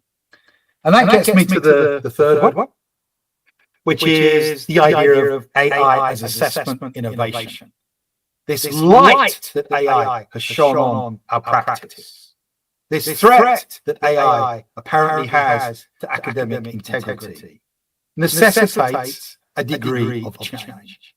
And nowhere is this more visible than in terms of the way that we assess students. Many of you have suggested we need to get them back in the exam halls. But is there another way? Is there a better way? Can we liberate the learning and have these beautiful paper birds flying around everywhere? I think that this suggested option that many institutions seem to be going down, either more exams or AI detection, is a false choice, actually. And I think that there are much better ways that we can be approaching this. Maybe with some more exams or in-person assessment. Maybe we can think of ways of using detectors, although we tend not to. In UK universities, around 75% do not have the Turnitin AI detection tool switched on for all sorts of good reasons, I think. But by and large, I think there are better ways. You said you liked exams. Here is my counter argument in terms of exams. I'm generalizing, of course, because I know that some people in the room thought, no, that's not a good idea. But if you look at the image on the top left here, those are cheat socks. Essentially, these are 400-year-old socks that were used by somebody taking the civil service exam in China.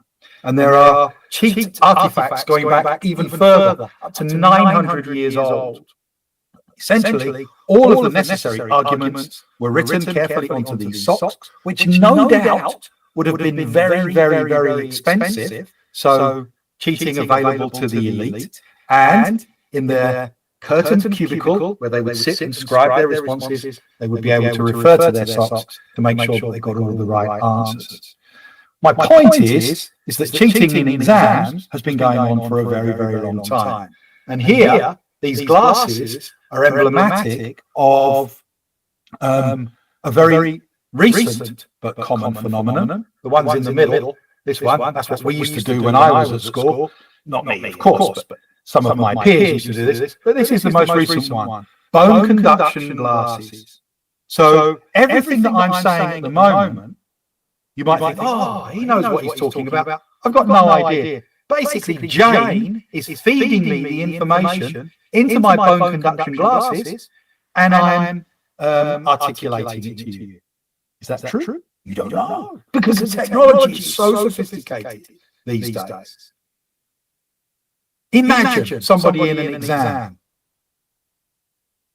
What is 2 plus 2? They sub-vocalize, but you can still hear. In the sensitive mic in here, someone feeds them the answer, they write it down. I have to show my working. How do I do that? Okay. And then they write. This is possible. Some UK universities are now checking every single student's glasses as they're going into an exam. Oh my goodness, what a faff, what a battle. And there are efforts to have online invigilation through proctoring tools. This is what this image is all about down here. So we've got the smiling, probably not smiling student whose eye movements are being tracked, whose gestures and movements are being scanned for abnormal reactions. And of course, who does it flag more than is required or necessary? Neurodivergent people. It's biased against people from certain ethnicities. We can't sanction that. We can't be using technologies that are biased against certain groups of people. And if we're trusting in exams as a panacea to what we see as a novel threat, then we're ignoring a history that goes back hundreds of years, that fine tradition of cheating. Where there's a will, we say in English, there is a way. And there will always be some students who want to find a way to cheat. What we should be doing is not detecting bad practice, but doing better at detecting learning. And that's what assessment is about and should be about, in my view. So that's why I'm a bit skeptical about that. Okay, I've got a few questions for you and a provocation. Here is the provocation. The idea is that the essay is not dead. Now, a lot of people have been saying for a very long time, oh, ChatGPT means the essay is dead. I say no. I think long-form writing still has a place, but it requires us to rethink what the purpose of that writing is and what we value in that writing, and whether we've got our priorities right, and how can we encourage our students to see that value in there. So here are the questions.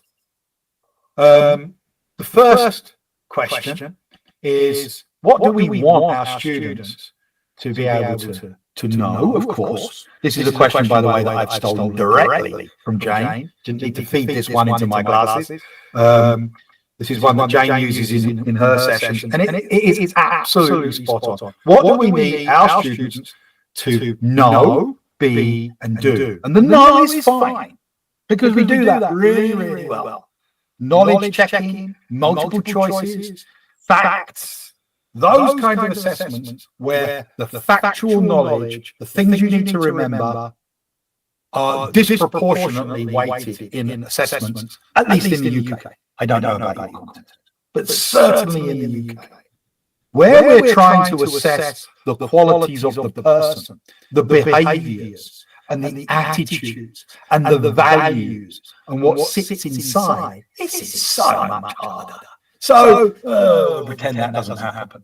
And so you have, for example, doctors that know everything about every medical condition, every medication you could possibly imagine, and they can't talk to another human being. There's something wrong with an education system that only develops, to that extent, one component of the whole human. And when we're thinking about that in terms of assessment, how well do our existing teaching practices measure across the knowing, being, and doing? Because the knowing predominates. And the last question here is represented by that image. You imagine a baby. They listen first, then they speak, and then they learn to read, and then they develop writing. In that order. And in degree of proportional use, it's the same thing. We listen most, we speak next most, we read next most, and we write the least in life, by and large, generally, notwithstanding people with certain disabilities. By and large, that's a truth of human existence, where we are living in literate communities as well, has to be said. But in assessment in universities in the UK, again, don't know too much about the Brazilian context, and it does differ in some parts of the world. Writing is the thing that we put the most value in. So if you're a good listener and a good speaker, but not a good writer, you're penalised by the structure of the system. Here is an opportunity, maybe, to recalibrate a little bit and change that. Okay, so this is the last slide from me. You'll notice the image there. It's an AI-generated image, and I think really this is an illustration of how far these technologies have come. I took the phrase assessment innovation and artificial intelligence. I translated it in a machine learning translation tool.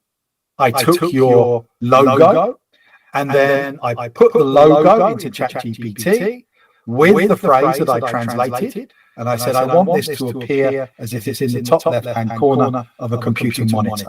And there is my image. I couldn't have done that even 2 months ago.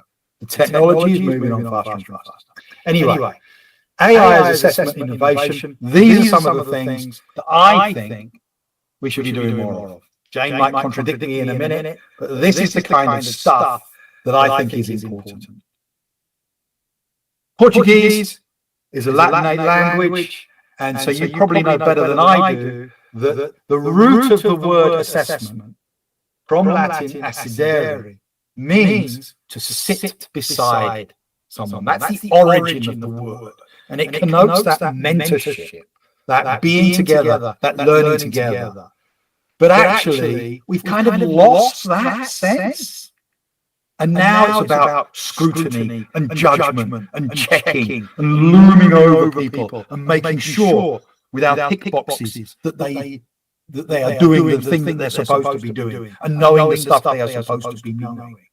Maybe we could do a little bit more sitting beside our students by doing all of the following things as well. More dialogue, more discussion, more recognition that there are issues bigger than ChatGPT in education.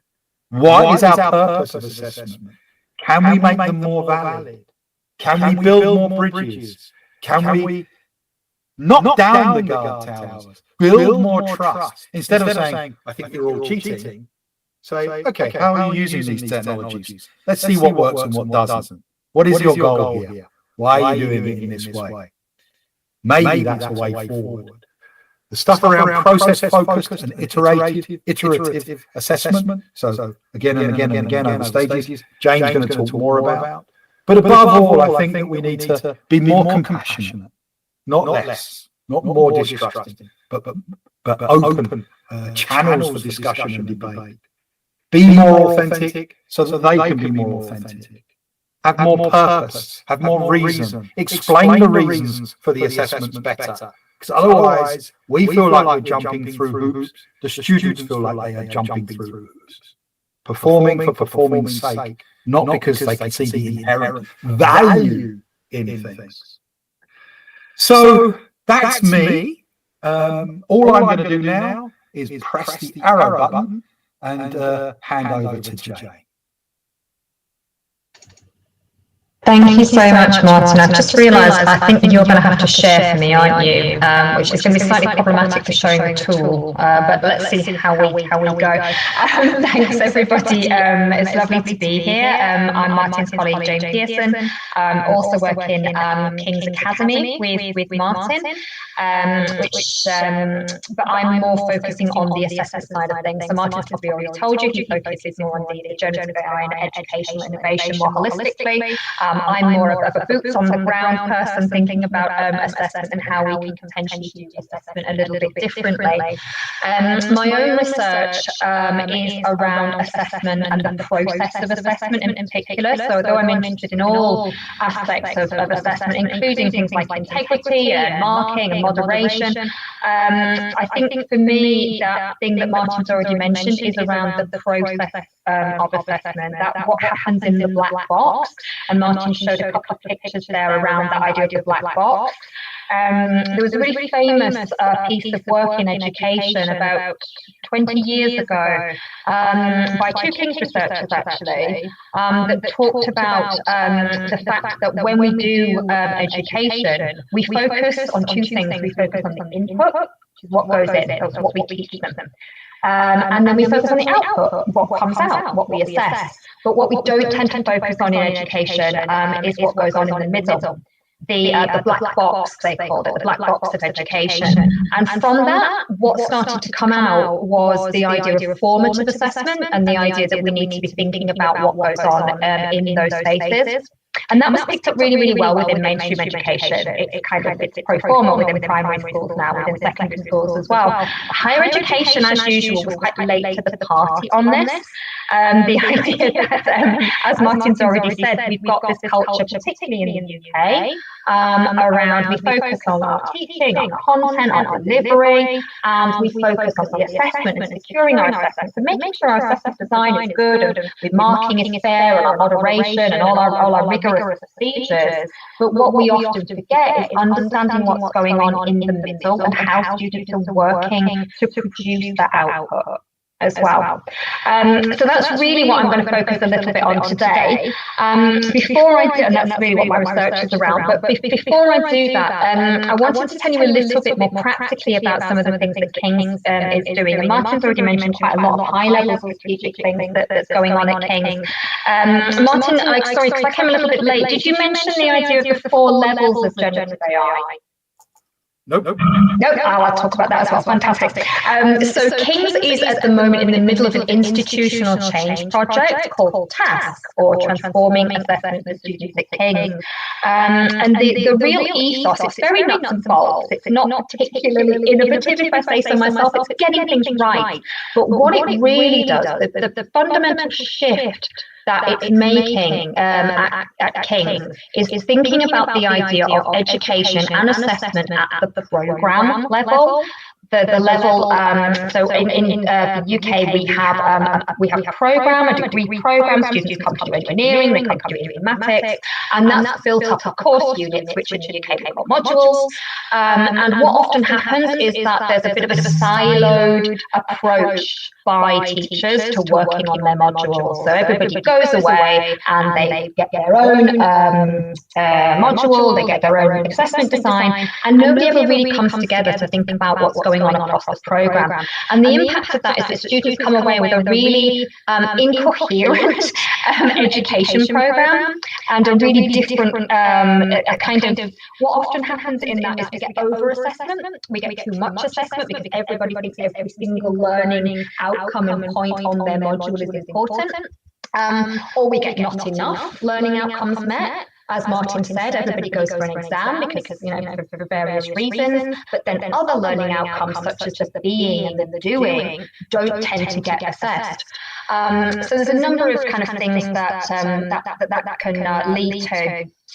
In terms of generative AI, though, where Martin and my work sort of intersect really is thinking about generative AI approaches at the program level.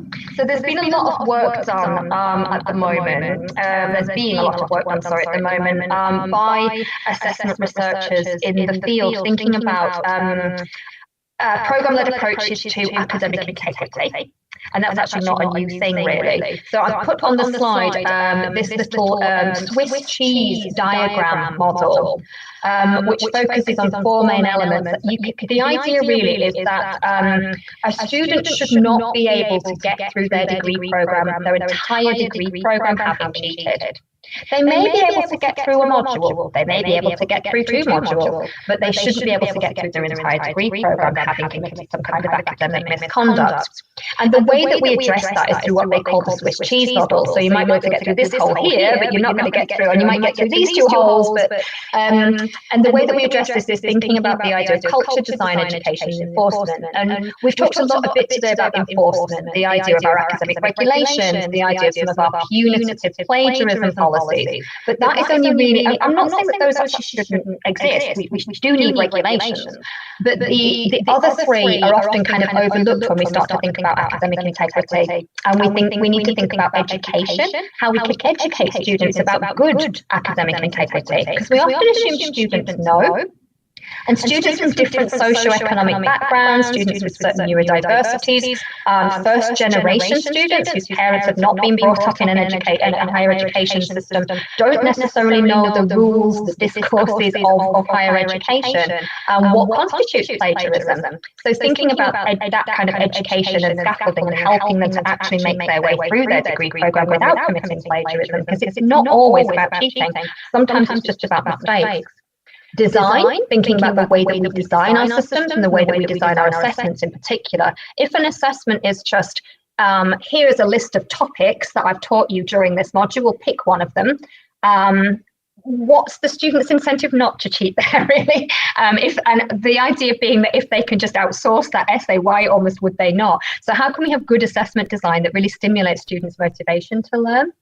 And of course, the culture as well. So Martin's already mentioned this a little bit, the idea that we can think about this culture of trust, really, this culture of compassion and trust and understanding, and not necessarily making the assumption that our students are going to cheat.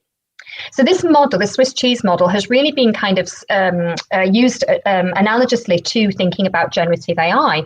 If we take this culture approach, the whole culture of generative AI, the whole culture of engaging critically, not embracing and not rejecting, but engaging critically with generative AI.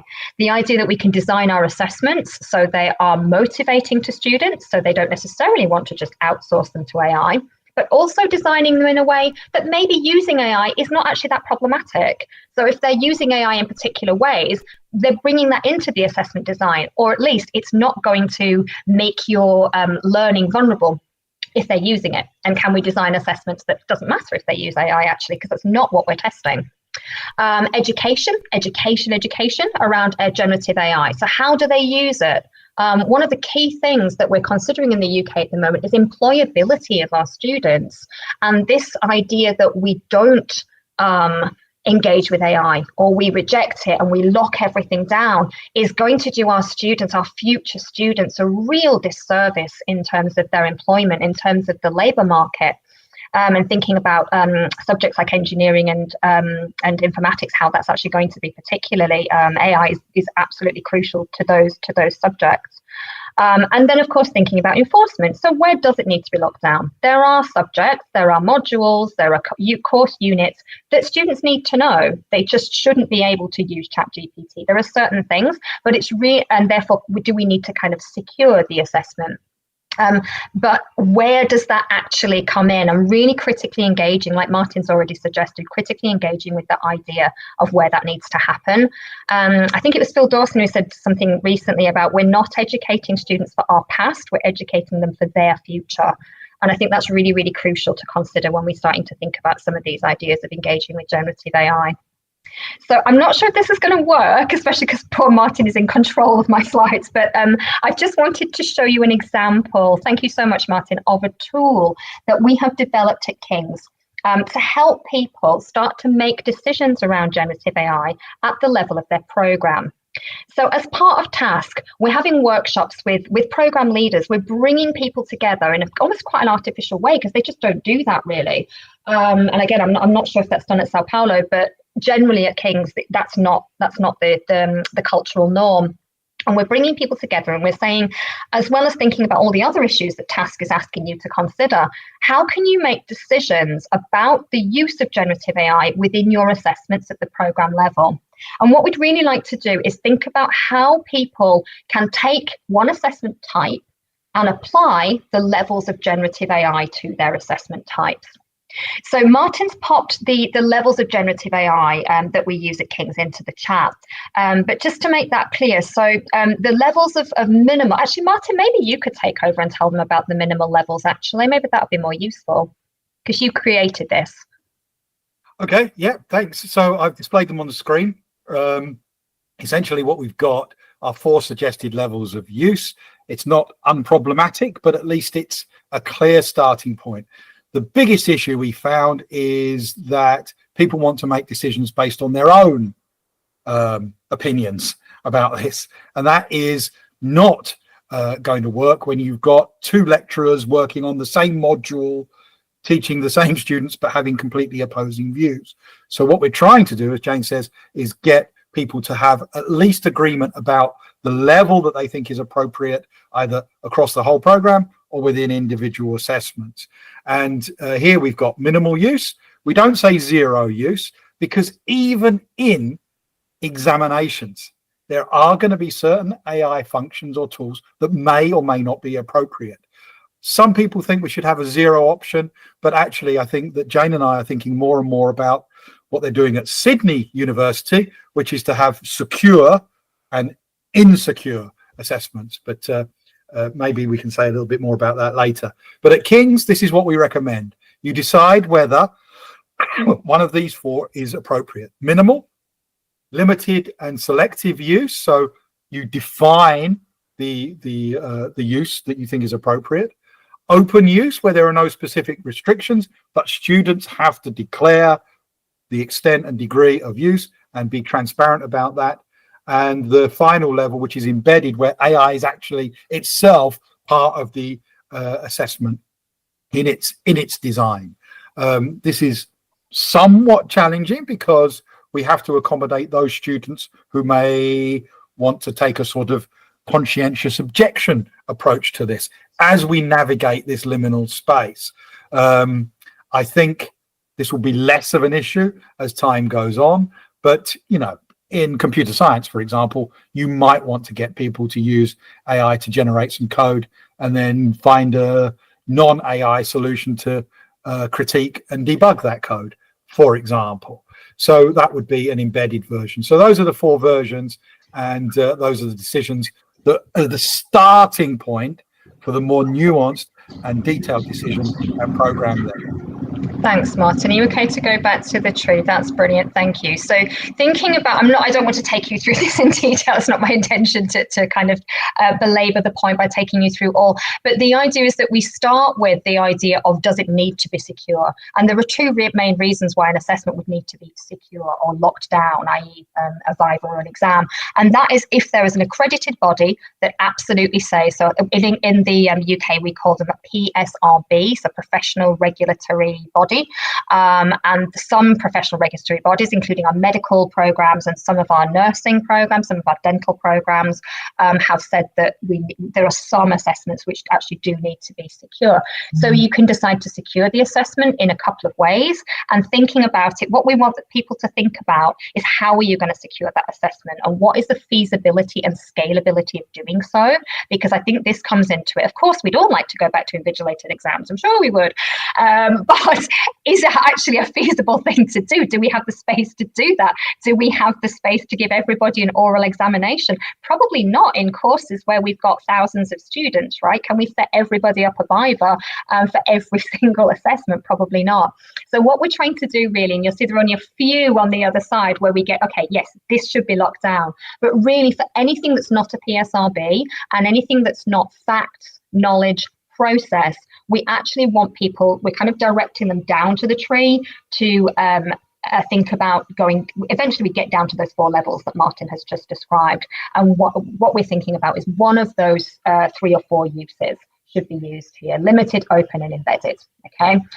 Just going back up the tree, Martin, again, sorry, a little bit, is on the way down the tree, we ask you to think about redesign. So we, again, going back to that Swiss cheese model, we ask people to think about, is it possible to redesign this type of assessment across the board?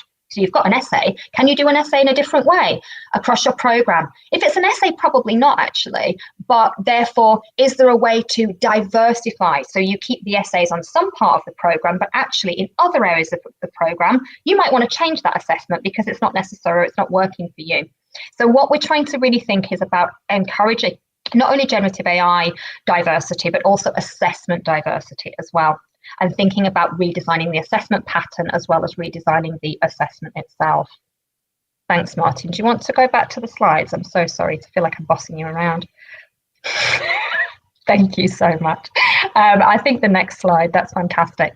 So that's kind of what we're thinking about in terms of the higher order and the program level decisions that we're encouraging our staff to make.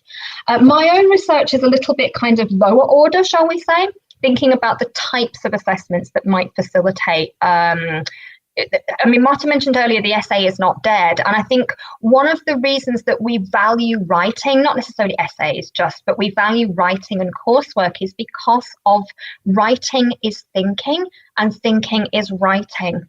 And I think one of the reasons that we do privilege, and it is a very Western concept actually, but we do privilege writing within the UK is because we have it in our heads culturally and ideologically that writing is thinking. As Martin said earlier, we might need to unpack that because that's not how we learn as children. But I think we've definitely got this idea in our heads of the privilege of writing. And I think it's quite a hard thing to let go of, and I'm not sure we want necessarily to be letting go of it.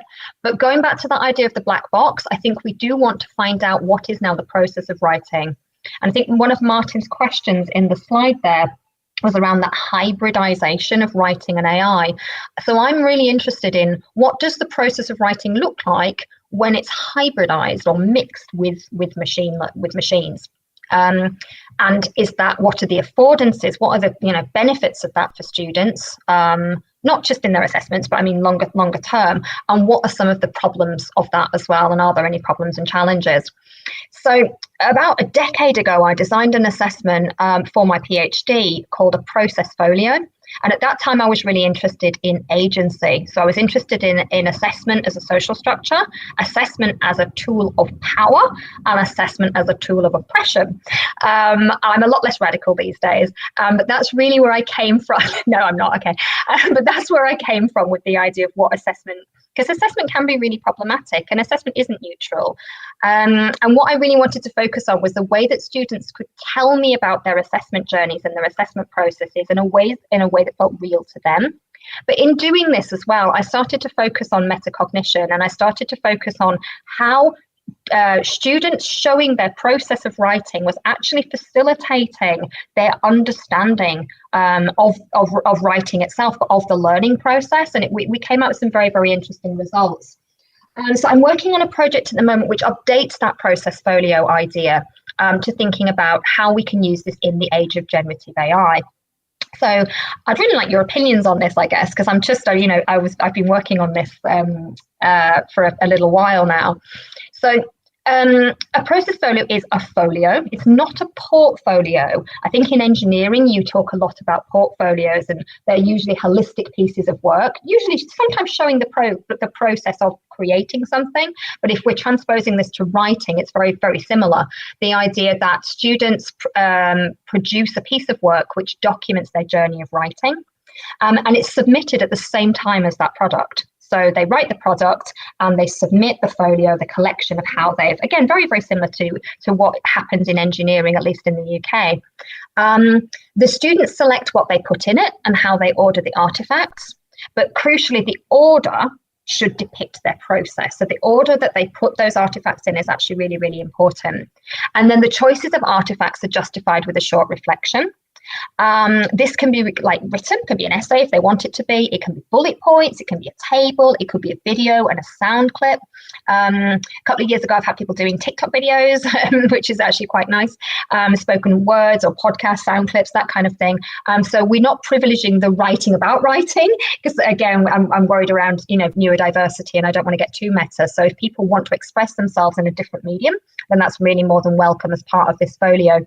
And the updated angle on this is that it will include and reference any use of generative AI and explain how they use it and why for their writing journey. So that could include things like screenshots, it could include a list of their prompts that they put in, but they're really kind of trying to show how they have used it. What I'd kind of liked them to do is, as part of the depiction and the showing, what my students in my research project were telling me was they were using words like witness, record, documentary. And I thought those were really, really interesting terms to show that it wasn't actually the showing me that was important, it was the doing that was important. That what they produced in the end, the folio, was actually a mess of crap, but actually the doing of that folio and the creation of putting it together was actually giving them a tool to almost visualize or make tangible the writing process to them. And it's a writing process, again, this black box, it goes on inside your head, and so rarely is it actually thought about. And I do feel, my work is very specific to writing and written work, but I do feel there are areas where it could be transposed into other disciplines, such as engineering and informatics, potentially. And I think my final slide, Martin, actually, we could sort of skip ahead maybe to that one. I've kind of covered the next slide. Sorry, next slide. Sorry, I've kind of covered that one. That's it. That's my final slide. So I guess I just wanted to think about, how would this work in your context? Would it work in your context?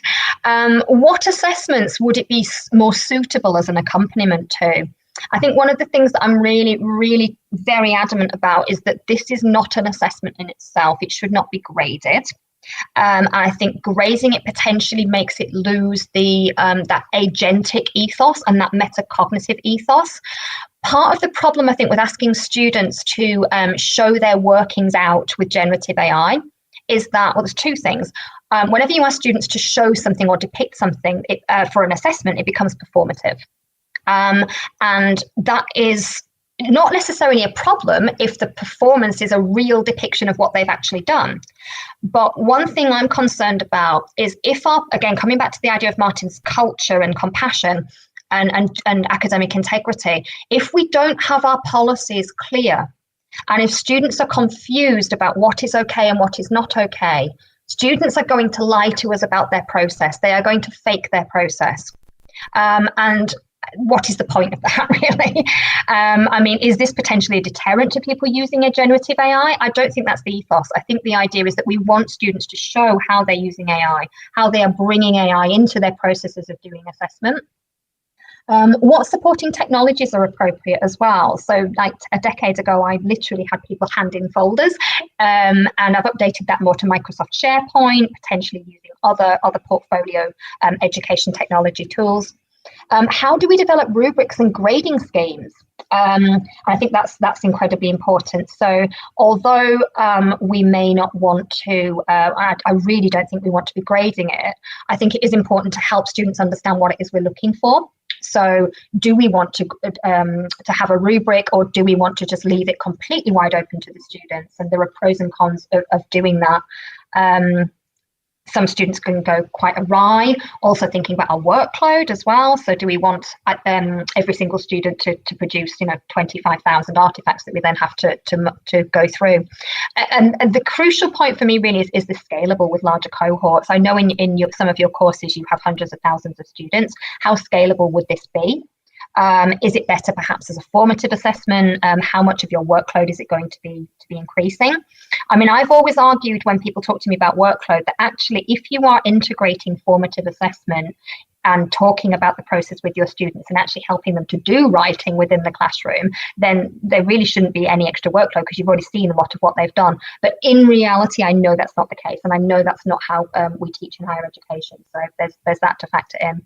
And lastly, how do we build in things like formal and informal feedback mechanisms as well? So there's those kinds of issues. What sort of feedback do we want students to give? How appropriate is it to be commenting on students' process, which is a very, very subjective thing? But can we also give them some interesting, some useful and constructive feedback if we feel they're not using AI in a particular way that is appropriate, or we want them to exactly as well? So yeah, I think that's pretty much for me, really. I guess I'm just going to hand it back to Martin and think about how we can move forward in terms of questions or comments or concerns from anything that we've both talked about today. Thanks, Jane. Okay, so we will give you the opportunity to ask us questions. Just so that you know what's in the slides, I've shared the slides in the chat. Leonardo has access to those. I mentioned the open and secure lane approach that they're taking at Sydney. There's a link in here to an explanation of that. Essentially what they do is they secure assessments that are at the program level, and they have more open assessments at the module level. And it's a really interesting approach, and one that I think will grow in popularity as time goes on. With a colleague at LSE, I led on a project called A Manifesto for the Essay in the Age of AI, which extends some of the arguments around this. And you can read the manifesto, the related article, and something else from a colleague at Plymouth University called Alicia Siska, who has written also about the attempts to kill off the essay.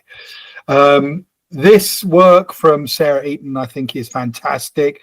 Predating ChatGPT, Sarah was already predicting the rise of human AI hybrid writing and the necessity of changing our conceptualization of plagiarism and other issues around academic integrity. And this representation here and the article that underpins it, I would commend to you. And finally, a very troublesome person, Kane Murdoch, has worked with Kath Ellis, both in Australia, and they've done a great representation here of the nature of students in this triangle. And they describe those students who will always cheat if they can as the criminal students, right at the top of their pyramid there. But what they say is that some of our systems and processes push students into the chancer or the careless bracket because they don't know what they're supposed to be doing or not allowed to do or whatever. What we want is compliance and self-regulation, and we want a wider base to the triangle, accepting that there will always be a minority of criminals, always. But it's our job to make that as narrow as possible whilst changing the shape here, because a narrow top and a really wide base gives you something other than a triangle. But essentially, the idea is that we have a responsibility in this space to make things enjoyable, understandable, transparent, useful, all of those kinds of things. And the more that we do that, the bigger the base of our triangle gets. So I just wanted to recommend Sarah and Kath and Kane's work to you as well. I'm going to stop sharing the screen, and presumably we can open up for questions. Hello, Laércio. Oi. Será que eu sou?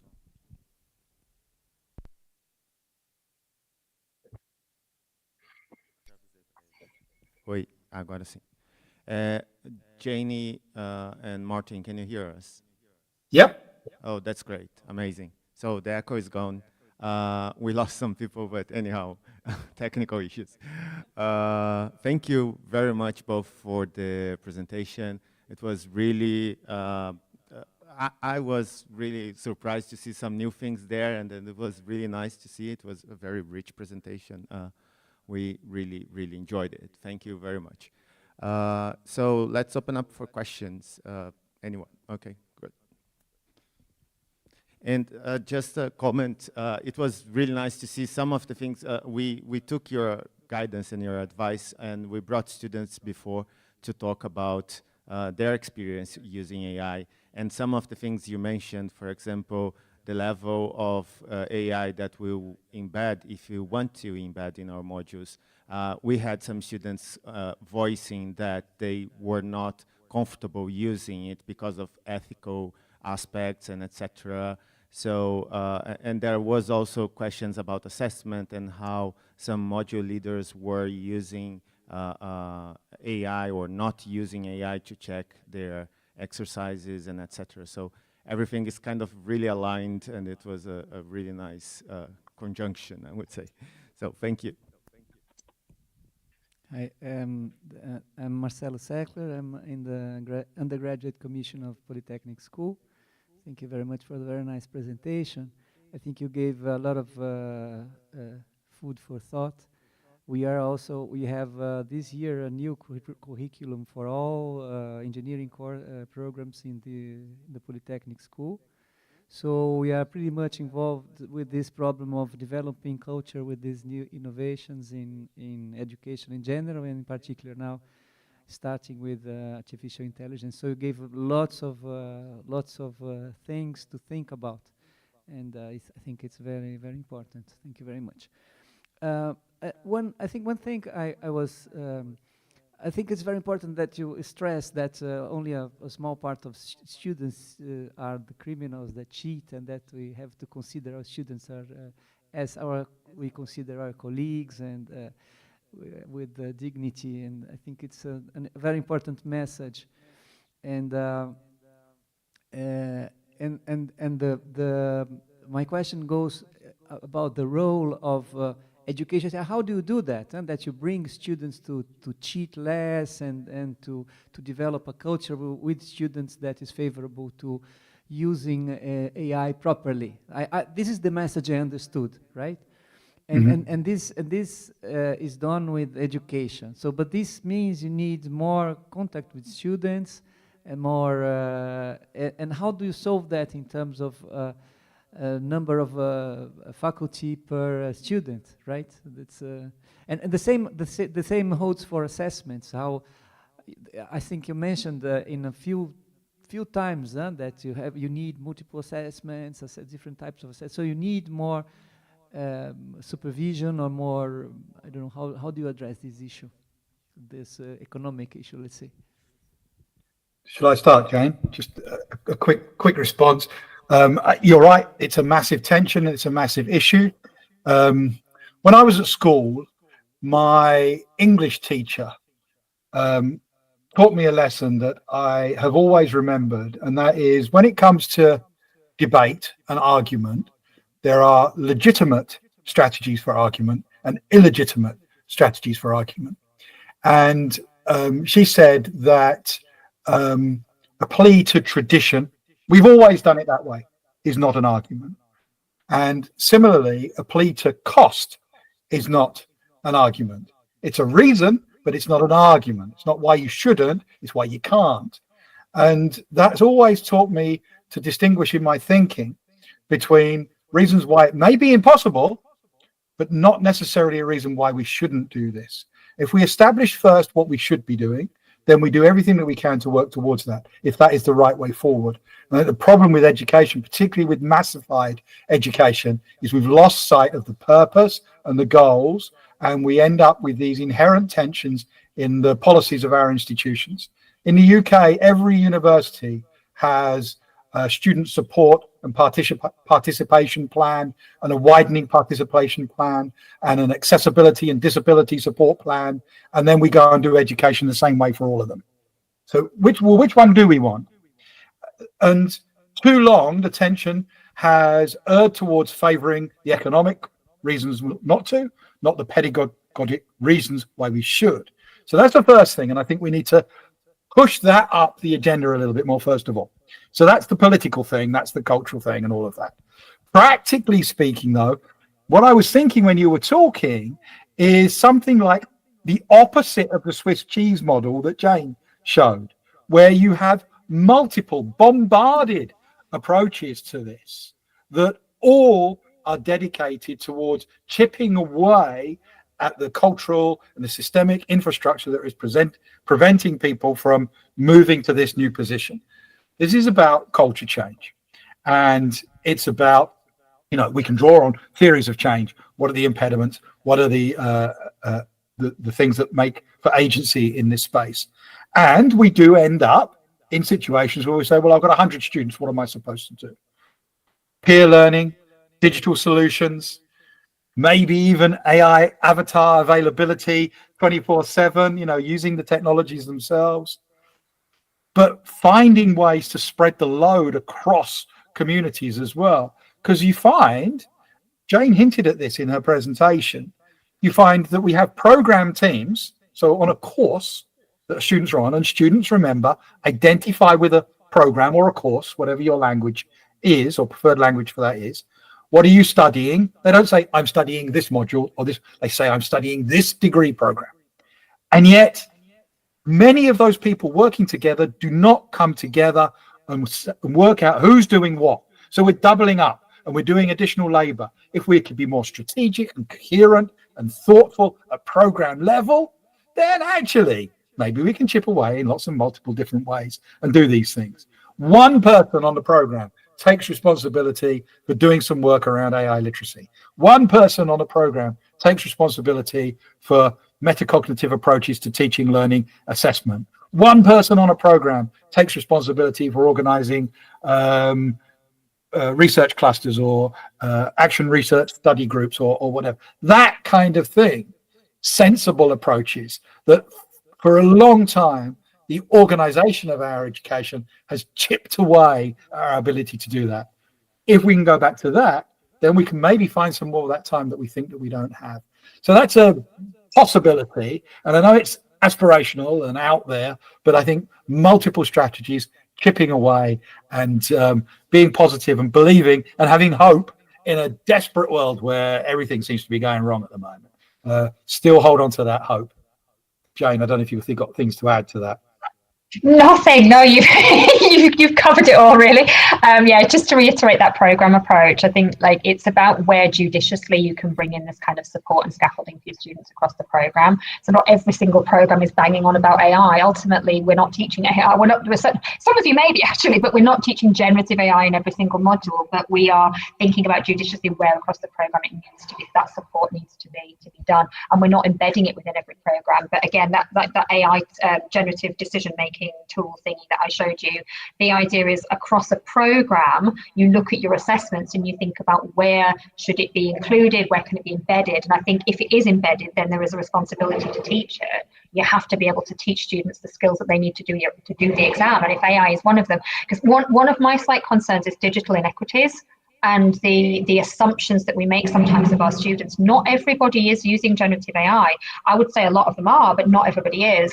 And recently in the UK, there's been quite a bit of a movement away from generative AI use for some of the kind of ethical reasons that Martin mentioned. And I think making students, maybe we can and should actually make students be using it because it is going to be part of their employability skills, but we certainly shouldn't be assuming that they already have those skills before they go in. So yeah, spreading it across the program and thinking about where we can do this when we've got a massified education system. Great, great. Anyone else? More questions?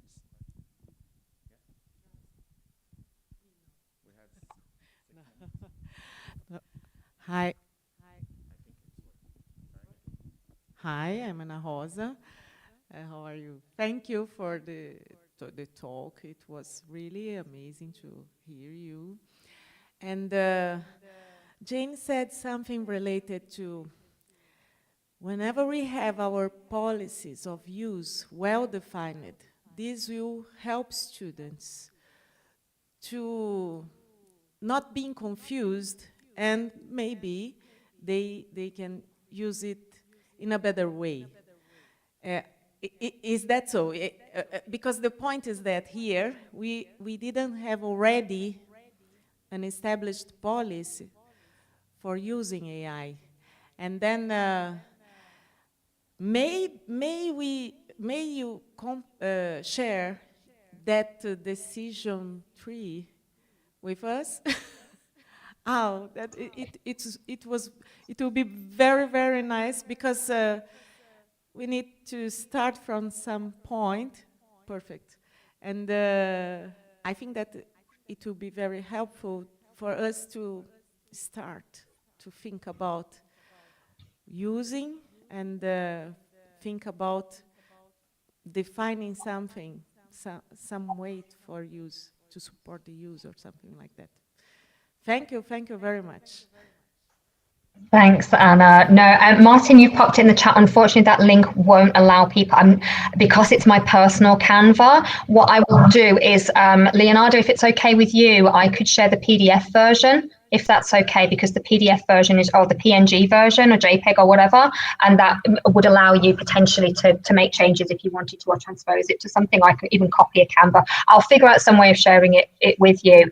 I think that point, Anna, that you made about having our King's has kind of led the sector a little bit in terms of the guidance, mainly thanks to Martin, actually, who as soon as he joined King's was kind of very, very instrumental in putting together some great, fantastic guidance. But our policy and our guidance are still a little bit not quite, gelling together. And in a big institution like King's, and it may be the same with you, is that we have lots of different faculties and disciplines who want to do things differently.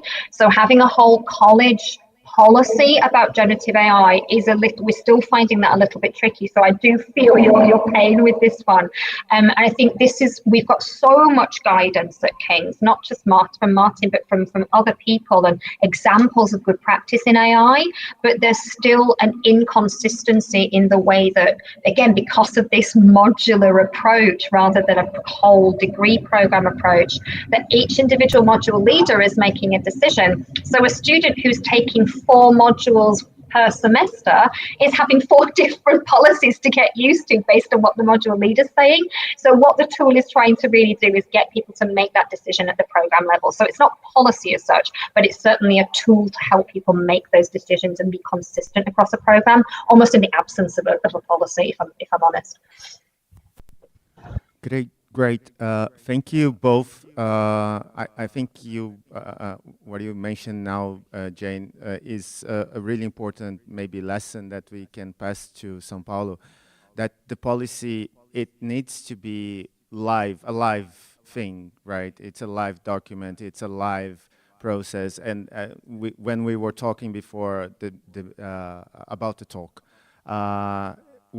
you were saying that you and Martin, like the things are changing, like we are doing every day, but we've been doing it for a while now, maybe 3 or since Martin joined 3 years ago, I believe, or something.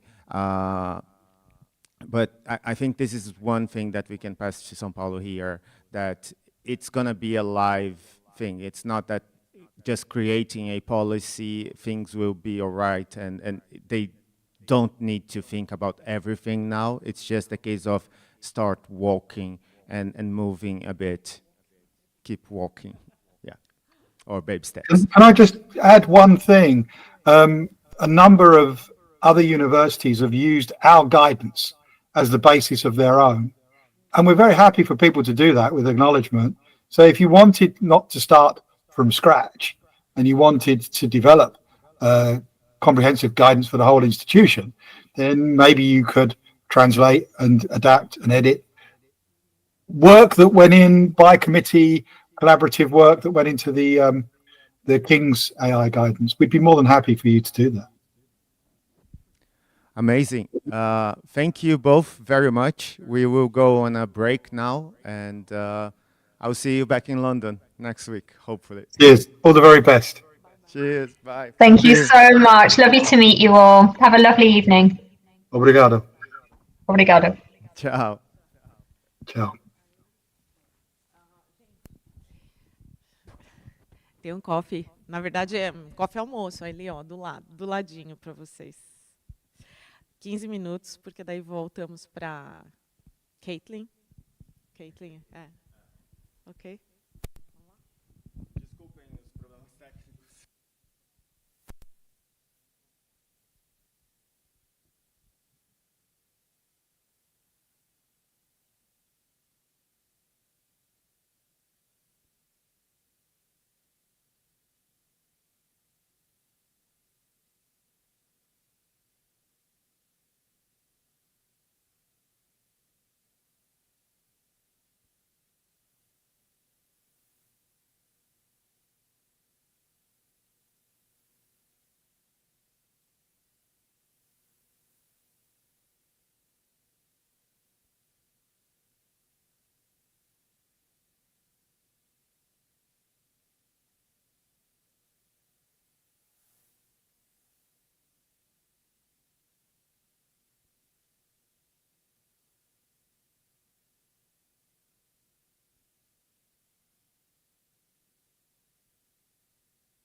Oi, som. A, ei, ei, a.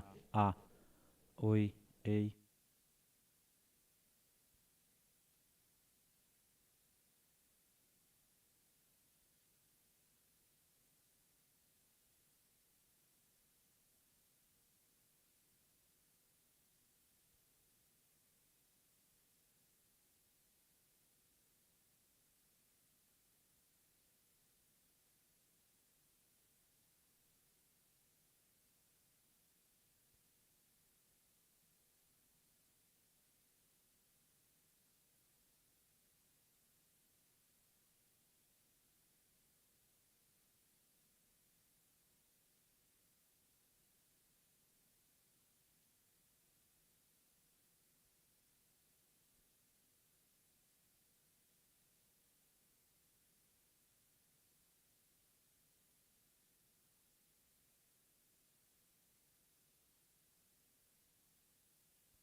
Aí eu falei assim, então vou ler.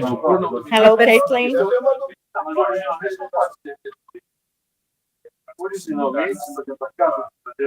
We are finishing our coffee break.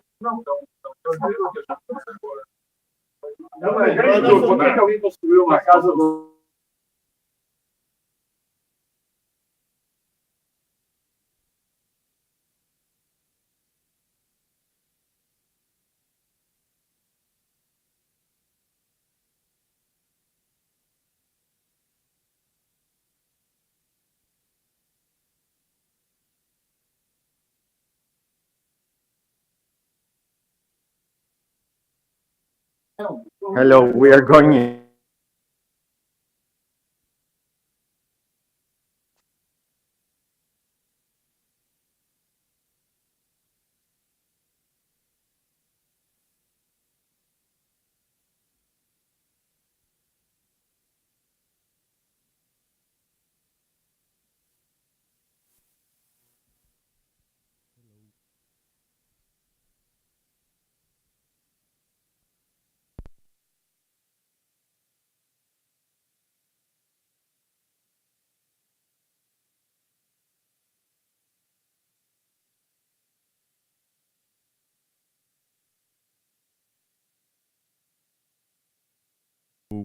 Hello.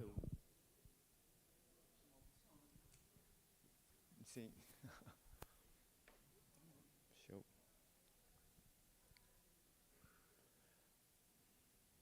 Hi, Caitlin.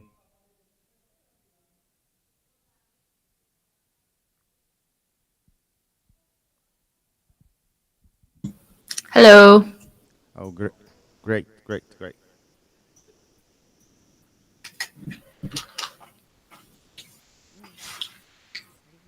Yeah.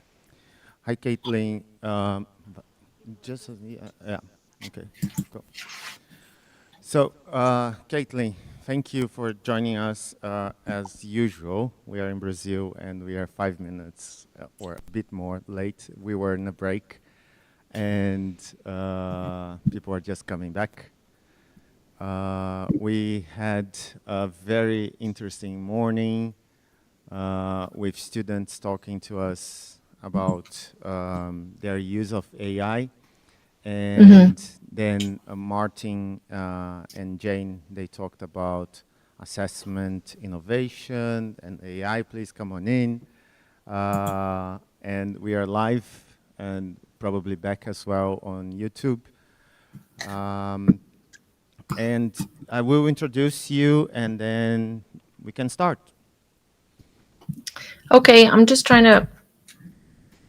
Can you? I want to be able to see you guys too, but I'm like trying to make it so that my whole screen doesn't get covered. Yeah, sure.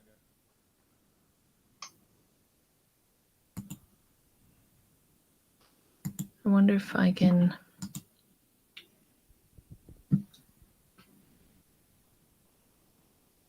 Okay, we can see your full screen. I know, but I want to be able to see. Oh, us. Yeah. Okay. Maybe if I just go like. Or maybe we can. You can present, and then if you have any questions, we can turn the camera on here. Okay. When you want, you just tell us, and then we can turn the camera on. Or you just let me know if somebody's asking questions or something. Of course, that's great. Okay. So welcome back, everyone. Now we have Dr. Caitlin Bentley. She's a senior lecturer in artificial intelligence education at the Department of Informatics. She is also the deputy chair skills pillar for the Responsible AI UK, the co-director of the UKRI Safe and Trusted AI Center for Doctoral Training, which is the doctoral training school at the Department of Informatics at King's and Imperial, if I'm not wrong. Please correct me, Caitlin. No, yeah, that's true. And she is also the co-director of the EPSRC, Advanced Engineering in Personalized Surgery and Intervention, CDT. Oh, congratulations on that. That's a new one, isn't it? We've been going for a year, but yes. Okay, that's cool. Newer So than yeah, days. Caitlin, we work together at the Department of Informatics, and she will talk a bit about responsible AI education. Thank you for joining us, Caitlin, and yeah, the floor is yours. And yeah, and I've been working closely with Leo on a lot of the ideas and thinking that we'll be discussing today as well. And I have my son here home from school with me, so you might have a guest star at one point, but I think he should be okay for 30 minutes. But I hope you are all well. Thank you so much for inviting me to speak with you. It is a bit strange just not being able to see and interact with you, but Leo has also mentioned that anybody that wants to ask a question, please feel free to interrupt me, and that's fine. But Responsible AI UK, in my role as part of the skills pillar with Responsible AI UK, this is really, it's a £35 million research program that's funded by the UK research councils. And our mission is really to enable responsible and trustworthy AI to power benefits for everyday life.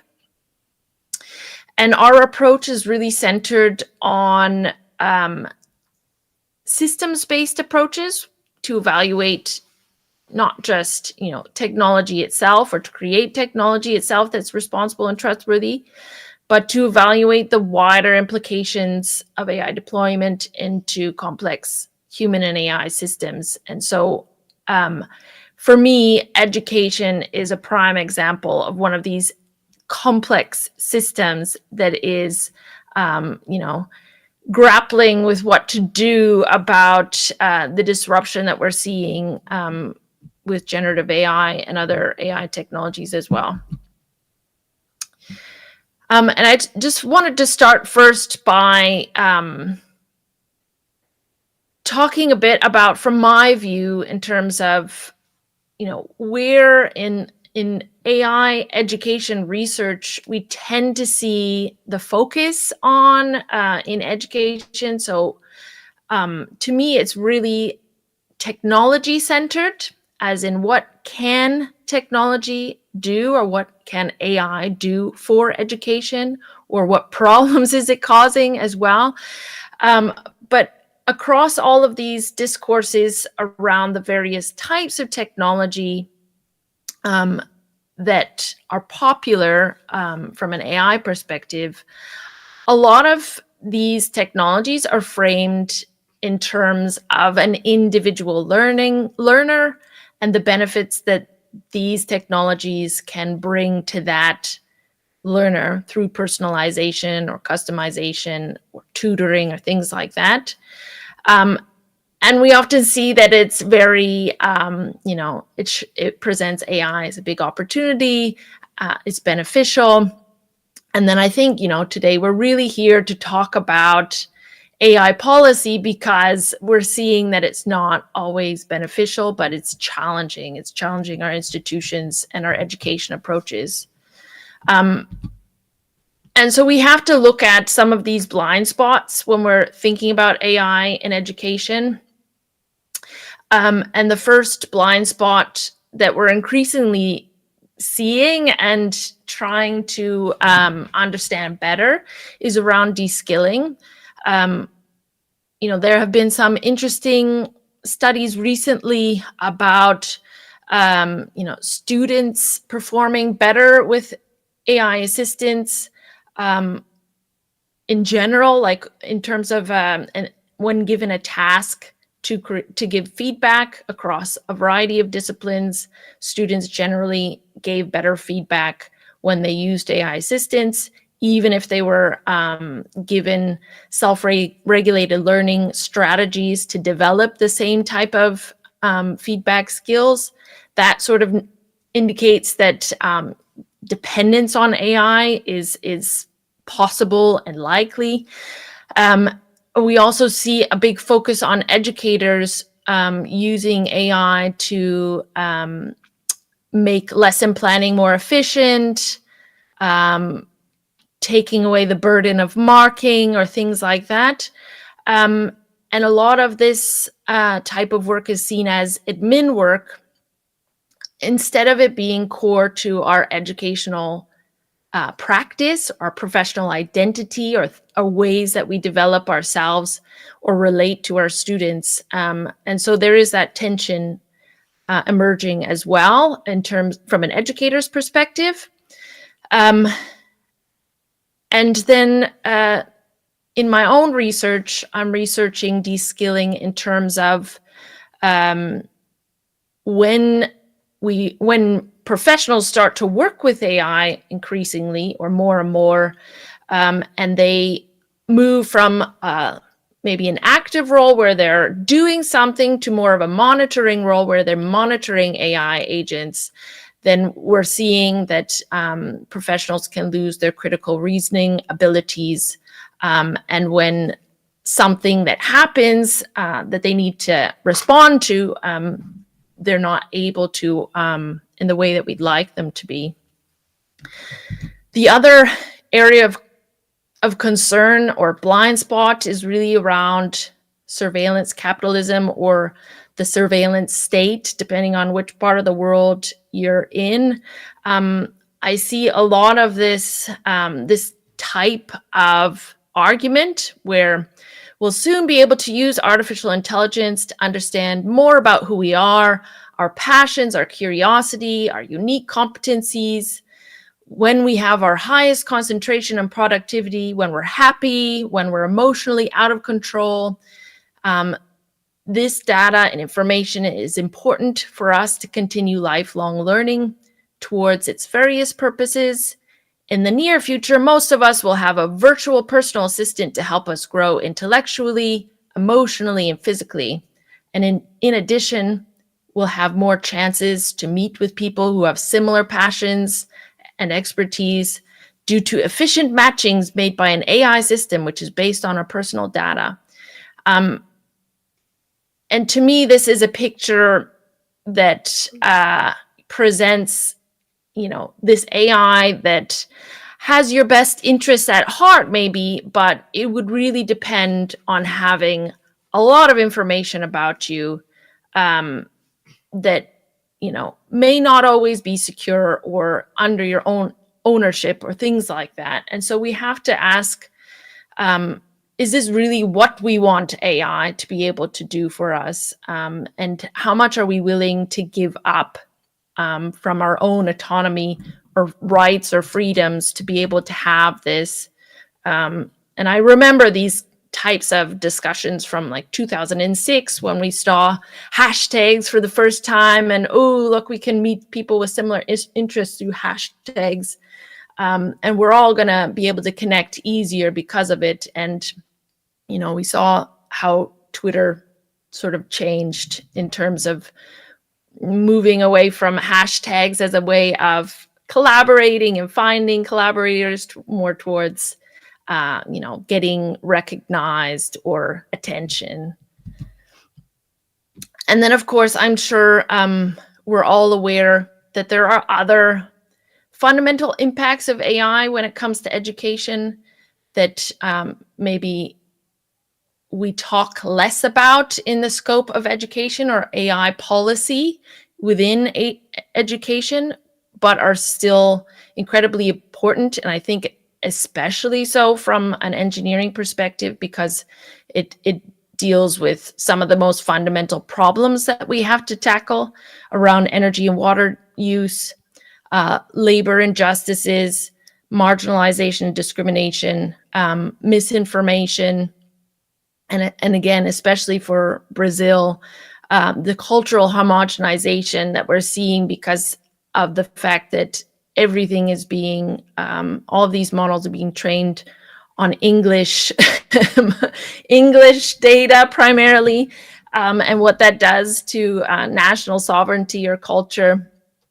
And then, of course, we're seeing the massive global politics between US and China influencing how AI is taking shape, and so on and so forth. And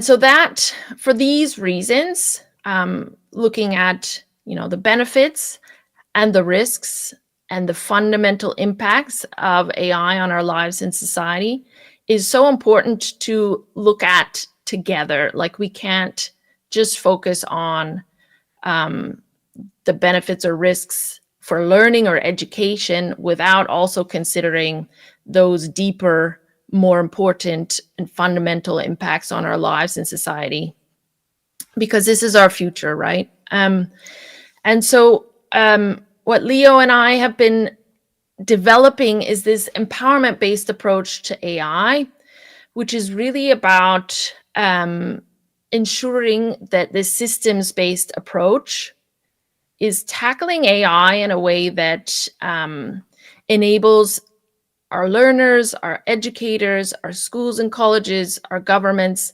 not only to use these technologies responsibly, but to make sure that they're improving our lives and that we're all able to participate fully in our society. And not only that, but to shape the technologies themselves as well. And so, again, as a university, we saw generative AI just sweep over us, and we didn't have an opportunity really to shape it.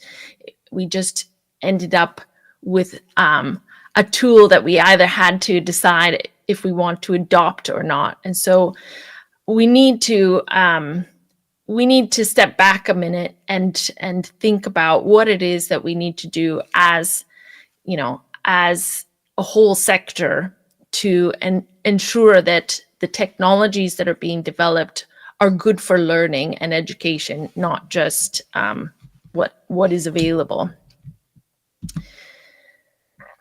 And so when we're thinking about what we want these technologies to be able to do for us, I think we need to think about the future of engineering and the future of education more generally, and to base these discussions on what our vision for education needs to be, and for that to be the heart and center of any AI policy making. So we've seen a number of reports coming out recently. I'm not fully aware of what's happening in Brazil. I'm really curious to learn. But we've seen the World Economic Forum's report about the future of jobs. And then in the UK, the Royal Academy of Engineers have released a fairly good literature review. If you haven't read it yet, I would highly recommend going and reading it. But what really struck me about that literature review, when they looked at the future of skills that engineers would need to have, is, in the table of contents, you see both on one side the technical competencies, and on the other side is that the focus on the environment, and not just the natural environment. I'm talking about the relationships between engineers and society, and understanding how we can make engineering work for society. And what that entails, according to the Royal Academy of Engineering, is really embracing equity, inclusion, and sustainability, developing societal understanding primarily through communication, but there's a lot of focus also on interdisciplinary collaboration. And this is really because we need engineers to help us solve some of these complex global challenges that we're coming up against, related to climate change, related to job transitions, related to the energy demands of these AI technologies. What are we going to do about it? And we have these really complex problems that our engineers need to navigate and to solve. But at the same time, especially within, we work in a department for computer science. I'm curious to learn for you there as well. But the way that we've been thinking about the disruption that AI is causing on our students is really about how we've been viewing historically what critical thinking is, or how computer scientists learn to be computer scientists. And for us, we have this notion where we think about, well, students need to have the foundational knowledge and skills before they can proceed to the more advanced topics where they would apply that theory to practical topics. And this kind of, it really works for established knowledge domains where we sort of have an idea of, what works and what doesn't. But it doesn't work so much for those complex areas that don't have solutions to problems, that do require bringing in different kinds of expertise from other disciplines. And so what happens then is that, our students spend 1-2 years in this, foundational education approach. And then when they get to their third year, that's when they get to start doing group projects or hands-on activities or more advanced problem solving. But they've already been accustomed to this idea that there are answers to these problems to begin with. And you just need to think critically by, breaking it down, analyzing, experimenting, evaluating. But in these new complex problems, we can't always use that approach. And I also think that 1 year in a few modules to be able to really grapple with some of these complex issues is not enough. And on top of it, now that we have AI kind of disrupting everything and shining a light, in that the AI can actually do all of this foundational learning that we're asking our students to do, our students are no longer finding meaning in that as well. And that's sort of where we're coming up against the challenges that we're facing. We're having these discussions about, well, we need to make sure that our students know these things by the end of our program, instead of we need to make sure that our students are comfortable solving these kinds of problems in different ways, or are able to identify learning or knowledge or skills that they would need to solve these problems. And that's, to me, where I think is really important. And then the last part there about the awareness of their social position and how it shapes their learning. To me, we just don't even cover something like that. So for example, in order to develop skills to communicate across disciplines, or to understand the societal impacts of technology or engineering and innovation, you really have to be able to do that type of reflection where you can understand who you are, where you are, what you do, and what the limits to your own knowledge are, so that if you do need to solve a big problem, you know where else to look for that help and support from other disciplines, for example. And so on the one hand, I think for me, there's two interesting avenues that I would like to explore in terms of grappling with how we should be thinking about AI in engineering education or computer science education. And on the one hand,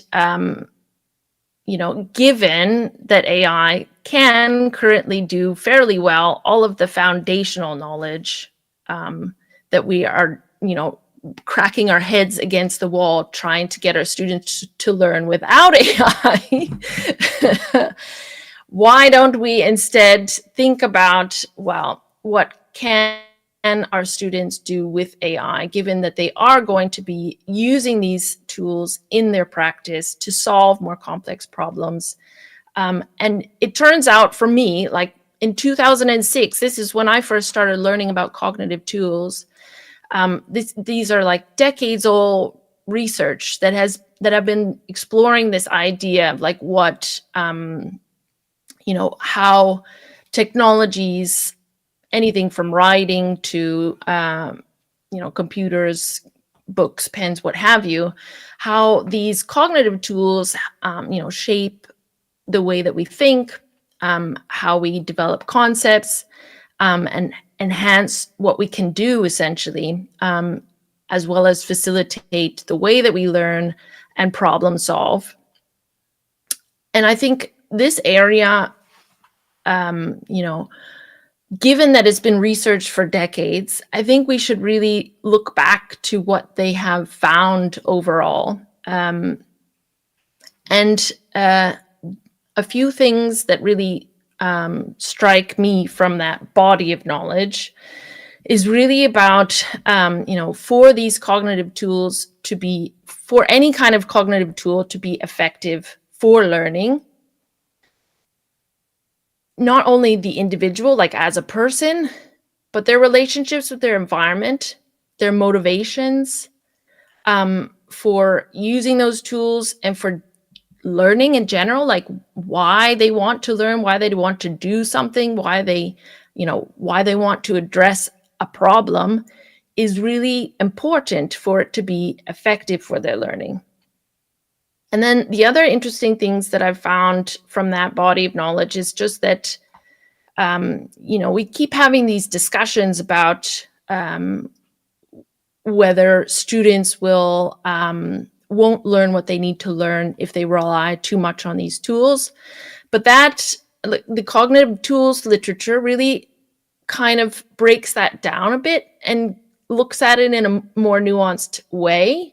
So there are studies that show that expertise develops and their relationships with cognitive tools change. So you might go at the start from relying on it quite a lot, but then as your expertise grows, your relationship changes. You might use it in a different way. But then there's other studies that kind of say, given at the start, students may need more guidance in certain areas, then what they're saying is that it may be that that students might just benefit from different cognitive tools at different stages of learning.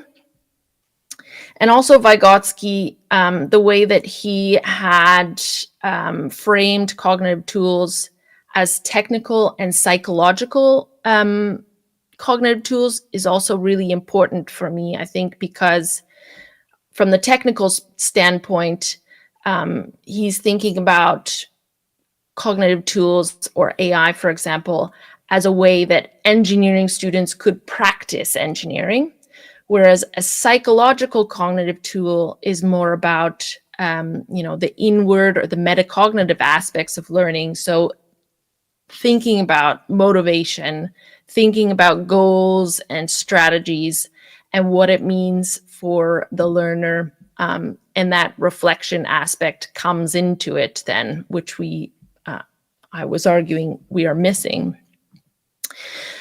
But at the same time, I think this is a really good area to explore further from my perspective. But in terms of the risks that we're seeing, in terms of surveillance, in terms of the environmental impacts, and other negative impacts that AI is posing on our lives in society, the option to resist AI or to give engineers or computer scientists a means to recognize when it's not appropriate to use AI or when we as a society just shouldn't be using it. For example, do we really need AI avatars marketing us things every day. I don't know. I would rather use our energy and water resources for important things like healthcare and education rather than marketing. But it's not just my opinion. We all need to come together, and that's why empowerment is really valuable as a way of framing education in general, because we do need to think collectively about the benefits of AI, or what is beneficial for society.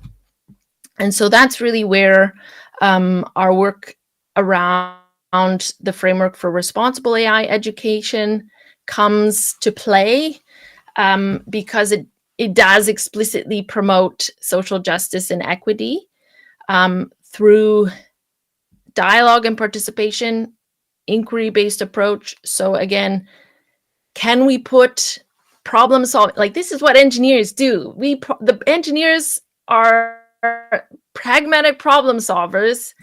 Why can we not center problem solving at the heart of our education approach, instead of focusing on the foundations first and the problems later? How about we just start with problems and center those problems and learn how to inquire about them, how to question or identify problems, and learn how to learn what you need to know to solve those problems. Reflection and action, again, very important here. But what's most important, especially in our computer science area, is to contextualize AI, is to try and put technology into a context. And that, again, is incredibly hard to do in these foundational courses where theory is removed from practice in a lot of ways. And so this is this is a great framework, but when we came up with it, we had never tried it. We didn't have a plan around it or anything at all. And at the same time, I am very curious to learn about what is happening in Brazil, because I do know that there's been a big backlash against critical thinking pedagogy, from the Freirean perspective, since the Bolsonaro government. So I am curious to know, like, I'm sure it's divisive and political, but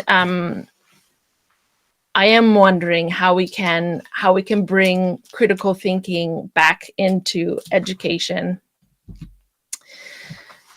And so when we started thinking about what we could do to test or apply this framework in practice, we were able to get a project funded by Martin, who I think you just you heard him speak a while ago, and together with colleagues from the engineering department, our King's Academy, which is the education function, as well as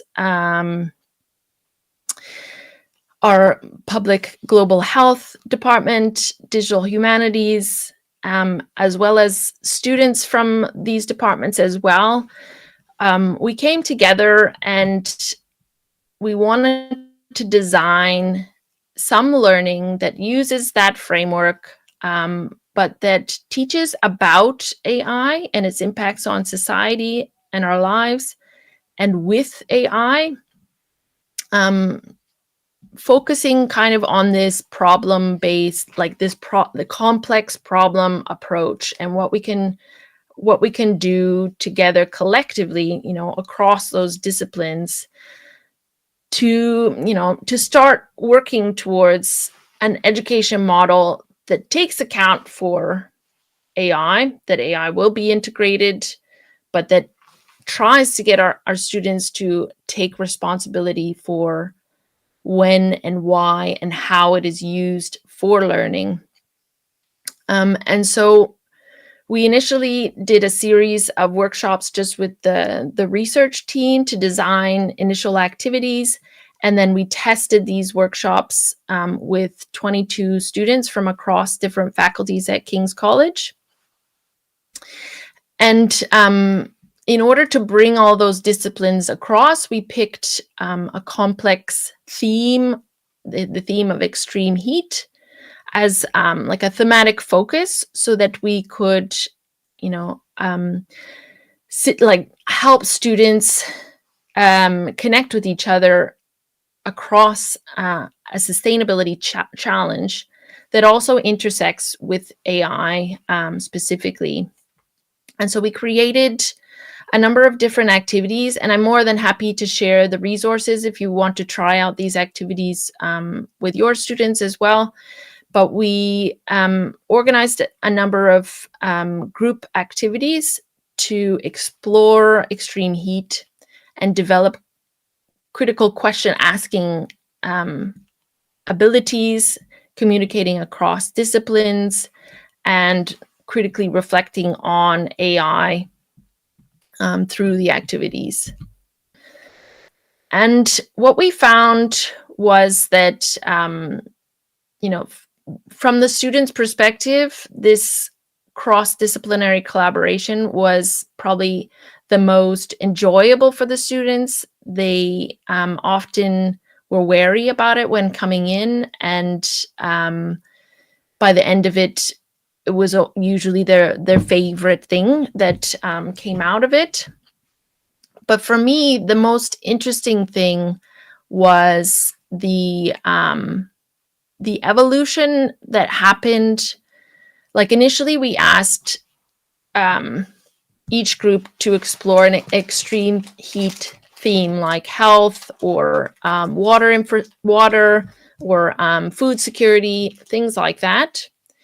And we gave them some resources to start learning about it on their own, and then to use AI to explore the theme as well.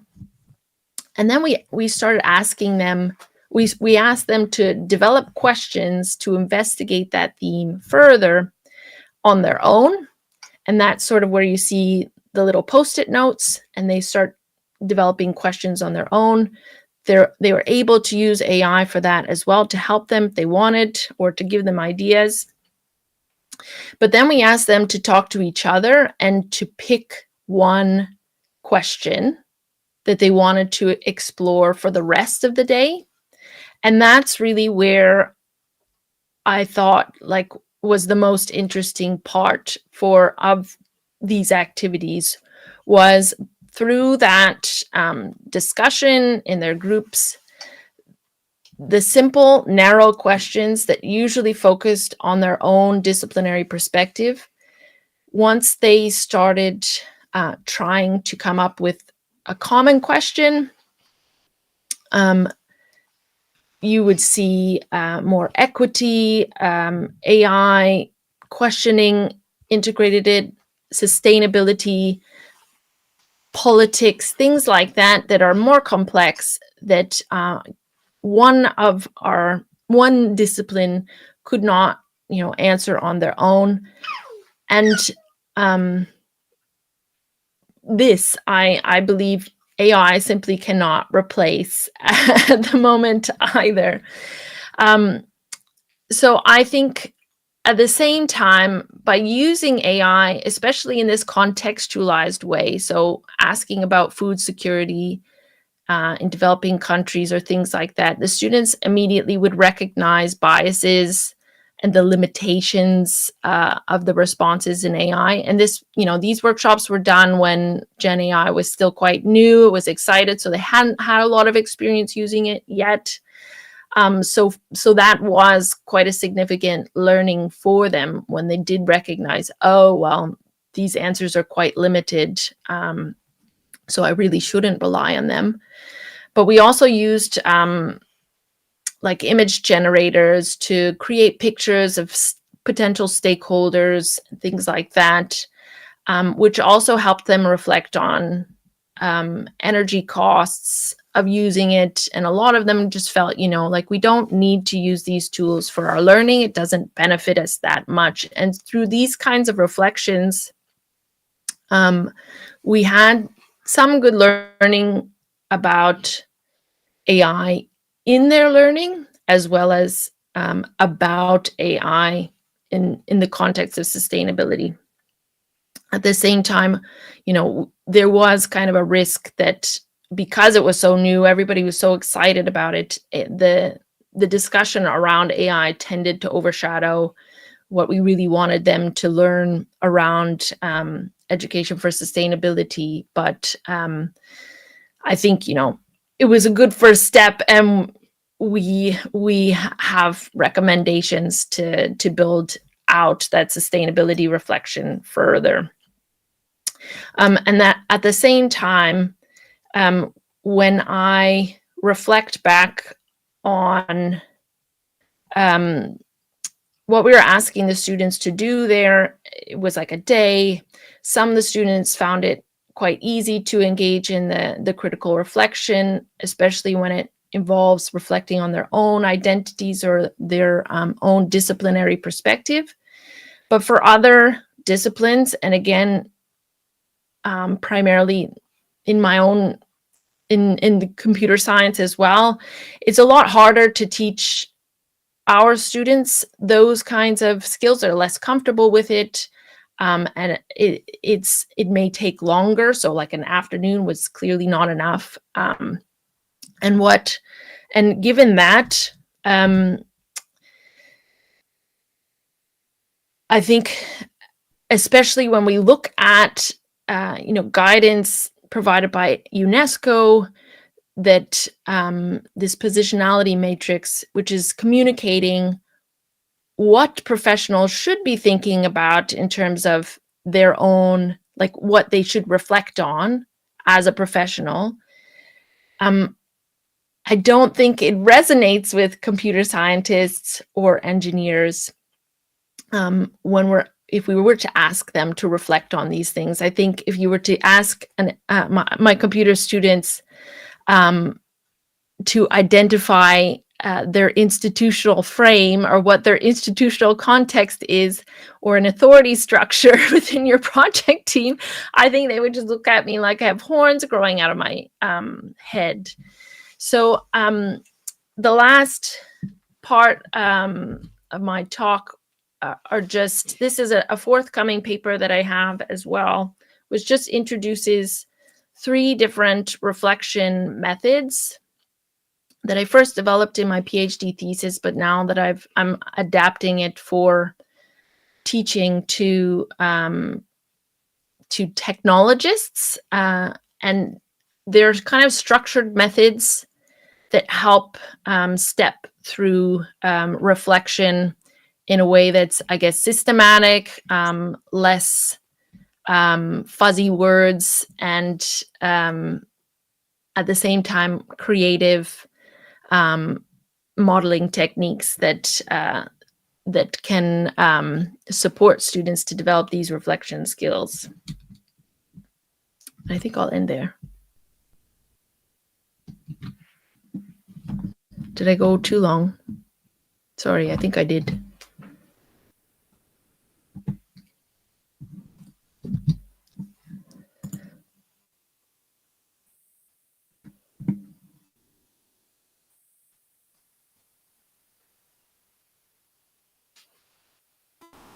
Caitlin, thank you very much.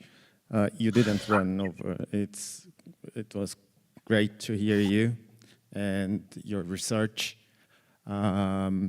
Any questions? Hello, Kathleen. Thank you for your presentation, your lecture. My name is Renato, and my question is about the meaning of responsible use of AI. You presented, let me move here. I don't know, I'm moving. In your slide, you present something that this is a multidimensional concept. But I'm wondering, what would be a specific and responsible, the concept of responsible, what would be a specific of AI, the responsible use of AI? Because I think that elements or dimensions could be considered for other kinds of artifacts and technologies. So in AI, what is specific in this concept of responsible? Thank you. What you mean? What's different between responsible for AI versus other kinds of technologies? Yes. What is specific? So, if there is nothing that is specific, the next question is: so why is responsible is so important for AI, or more important than other things? For example, nuclear energy, internet use, and social media, and another of stuffs. Okay. Yeah, I think AI, in the types of AI that we've seen so far, or that are more common in the past few years, I think it's scale. Scale and quickness are two things. So I'm Canadian.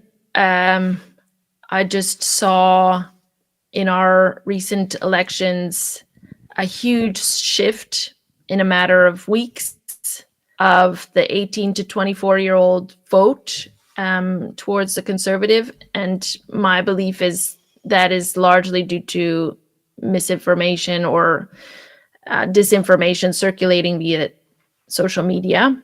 That's concerning to me. I think we're seeing tensions between gender people escalate globally,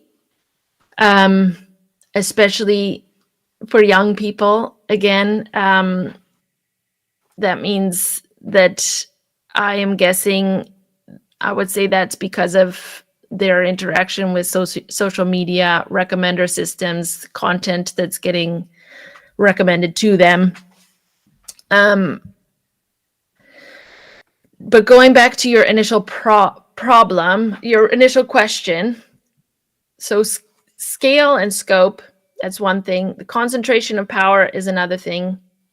When we were 10 years ago or so, we were talking about open technologies and how that would be able to diversify or decentralize the production of communication and information resources. Now we're sort of seeing the opposite. Although there is, again, a lot of movement, especially in our program, a lot of our responsible AI projects are developing tiny models or kind of combating this tension between around scale. Sorry, I'm going off track again, but going back to so we've got scale and scope, and then my final point on that is just that responsibility, to me, it has to be a socio-technical thing. I'm concerned about technical solutions to responsibility, for example, like constitutional AI that intends to build or encode explicitly values and norms into the technology universally. I don't mind building norms and values into technology as long as people have had a say in what they are, especially if it's going to affect them. And so that's really why I think responsible AI needs to be about that public discourse, public empowerment, ownership and control over technology, not just, which means not just about using it, but also about having a say in its impact on our lives and society, as well as the way it's designed and deployed. I'm sorry, I'm looking at myself like twice, and it's really weird. Okay, thank you, Kathleen. It's a twin. a digital twin. Any other questions? Yeah, we do have time.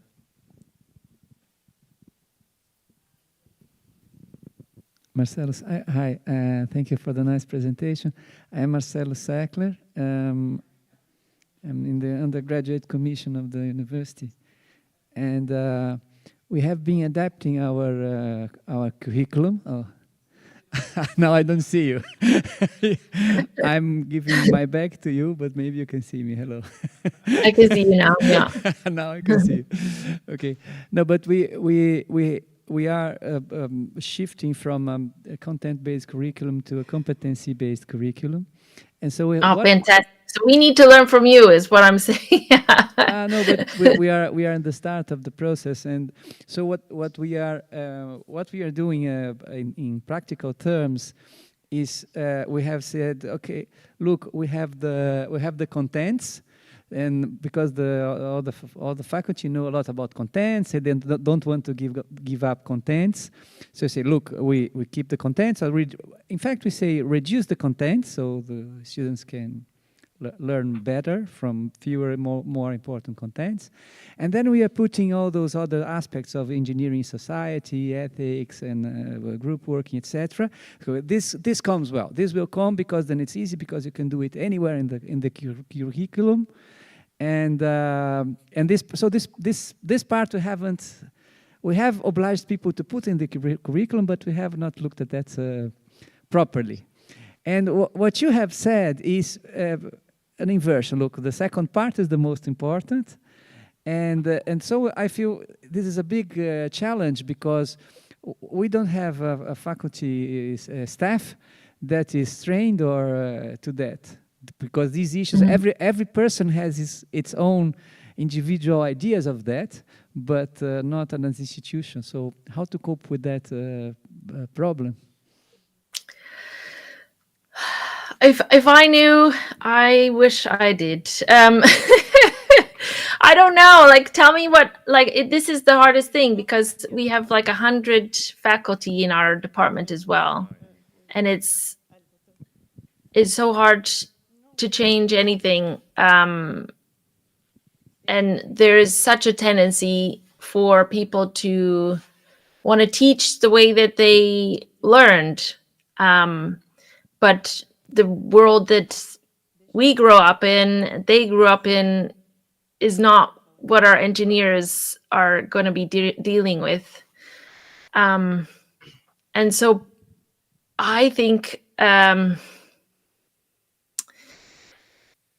part of it has to be, what I'm trying to argue for in my department now is for myself, people like Leo, to be able to work across modules.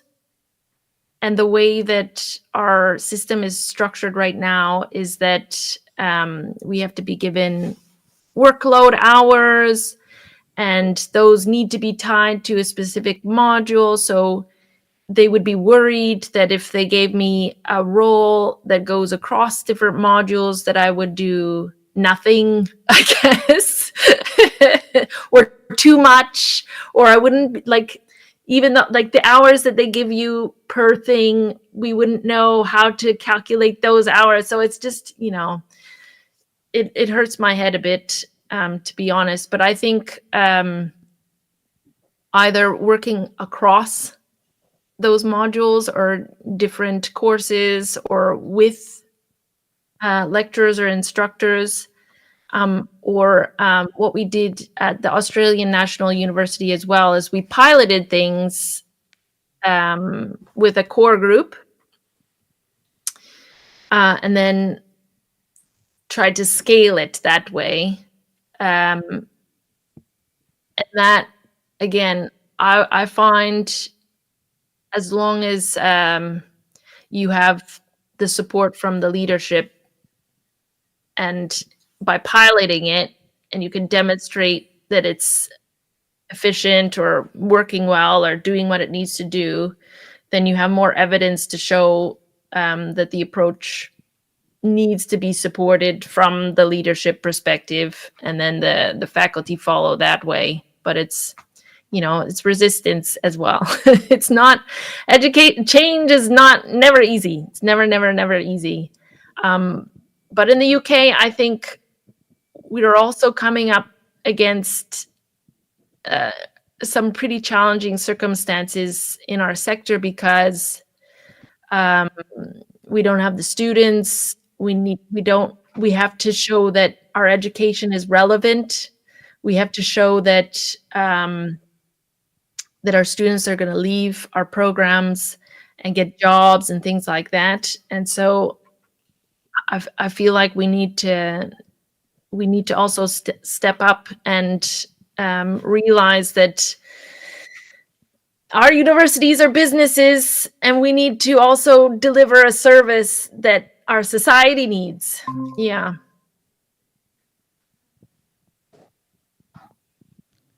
Yeah, great. Just a sec. Ana, o eco tá de volta? O eco tá de volta? No. Okay. So we don't have echo anymore. Caitlin, thank you very, very much. I think like the last question, yes, we definitely can learn from them here, even if you're starting. There is lots of opportunities to learn together. And thank you, Caitlin, again. But yeah, totally. I want to know more about it. So please find out more details, Leo, and bring them back. Or we can come back together. Yeah, Maybe okay. we can come back together. That would be great. Yes, do you want to? Can you share your presentation with me later? Thank you. Yes. Okay. Thank you, Caitlin. I'll see you back next week. Okay. I hope not. All right. Have a good day. Thank you, everybody. Tchau. Ok. Você está ao vivo, você esqueceu, não? Obrigado, gente. Agora a gente não tem mais ninguém para falar, e a ideia era fazer o fechamento e algum comentário final, alguma coisa que vocês querem compartilhar, etc. Lembrando que a gente está ao vivo. Ah, saiu. Ok. Bom, gente, aqui cansativo, mas ok. Eu queria agradecer bastante a presença de vocês. Eu acho que realmente é uma coisa que a gente precisa se preocupar aqui na escola, na universidade como um todo, mas eu acho que a gente tem que efetivamente assumir o compromisso, né, de olhar para essa questão com o devido cuidado. Nós estamos formando engenheiros politécnicos e a nossa missão é formar líderes, e é muito importante que a gente, então, não esqueça o que está acontecendo nessa vibe aí, desse hype da inteligência artificial que veio para ficar, né? Então, não adianta a gente não olhar para essas questões enquanto docentes e nas nossas práticas, e preparar os nossos alunos efetivamente para o que eles vão encontrar aí no mercado, né? E é isso, agradeço, obrigada. Obrigada, Leonardo, pela parceria, por convidar as pessoas, enfim. Eu que agradeço. Eu acho que, baseado um pouco no que a Caitlin falou e cada dia aprendendo um pouquinho mais também, a gente não está ensinando do jeito que a gente aprendeu, né? E a gente tem que ir junto, a gente tem que aprender também com o que está acontecendo. E, óbvio, também do que a Caitlin falou, um pouco do que o Martin falou, o que eu puder ajudar, o que eu puder mediar e colaborar, e qualquer coisa, estou sempre aqui. Muito obrigado pelo convite. E estamos aí, tá bom? Obrigado. A gente... Espera aí que eu... Ah, sim. Então, continuando nessas conversas sobre inteligência artificial, educação e engenharia, no dia 20, nós vamos ter, como um dos seminários da graduação, né, que a comissão de graduação tem organizado. Você me passa o título só para eu falar direitinho? Ensino e Inteligência Artificial, e quem vai falar é o Rodrigo Cotre, da UFABC. Então, é no dia 20, a partir das 9 horas da manhã, aqui nesse auditório. Tá? Vai ter transmissão também? Não. Vai ter transmissão. Então, tá, gente. Obrigada. Laércio, pode parar de transmitir? Obrigada.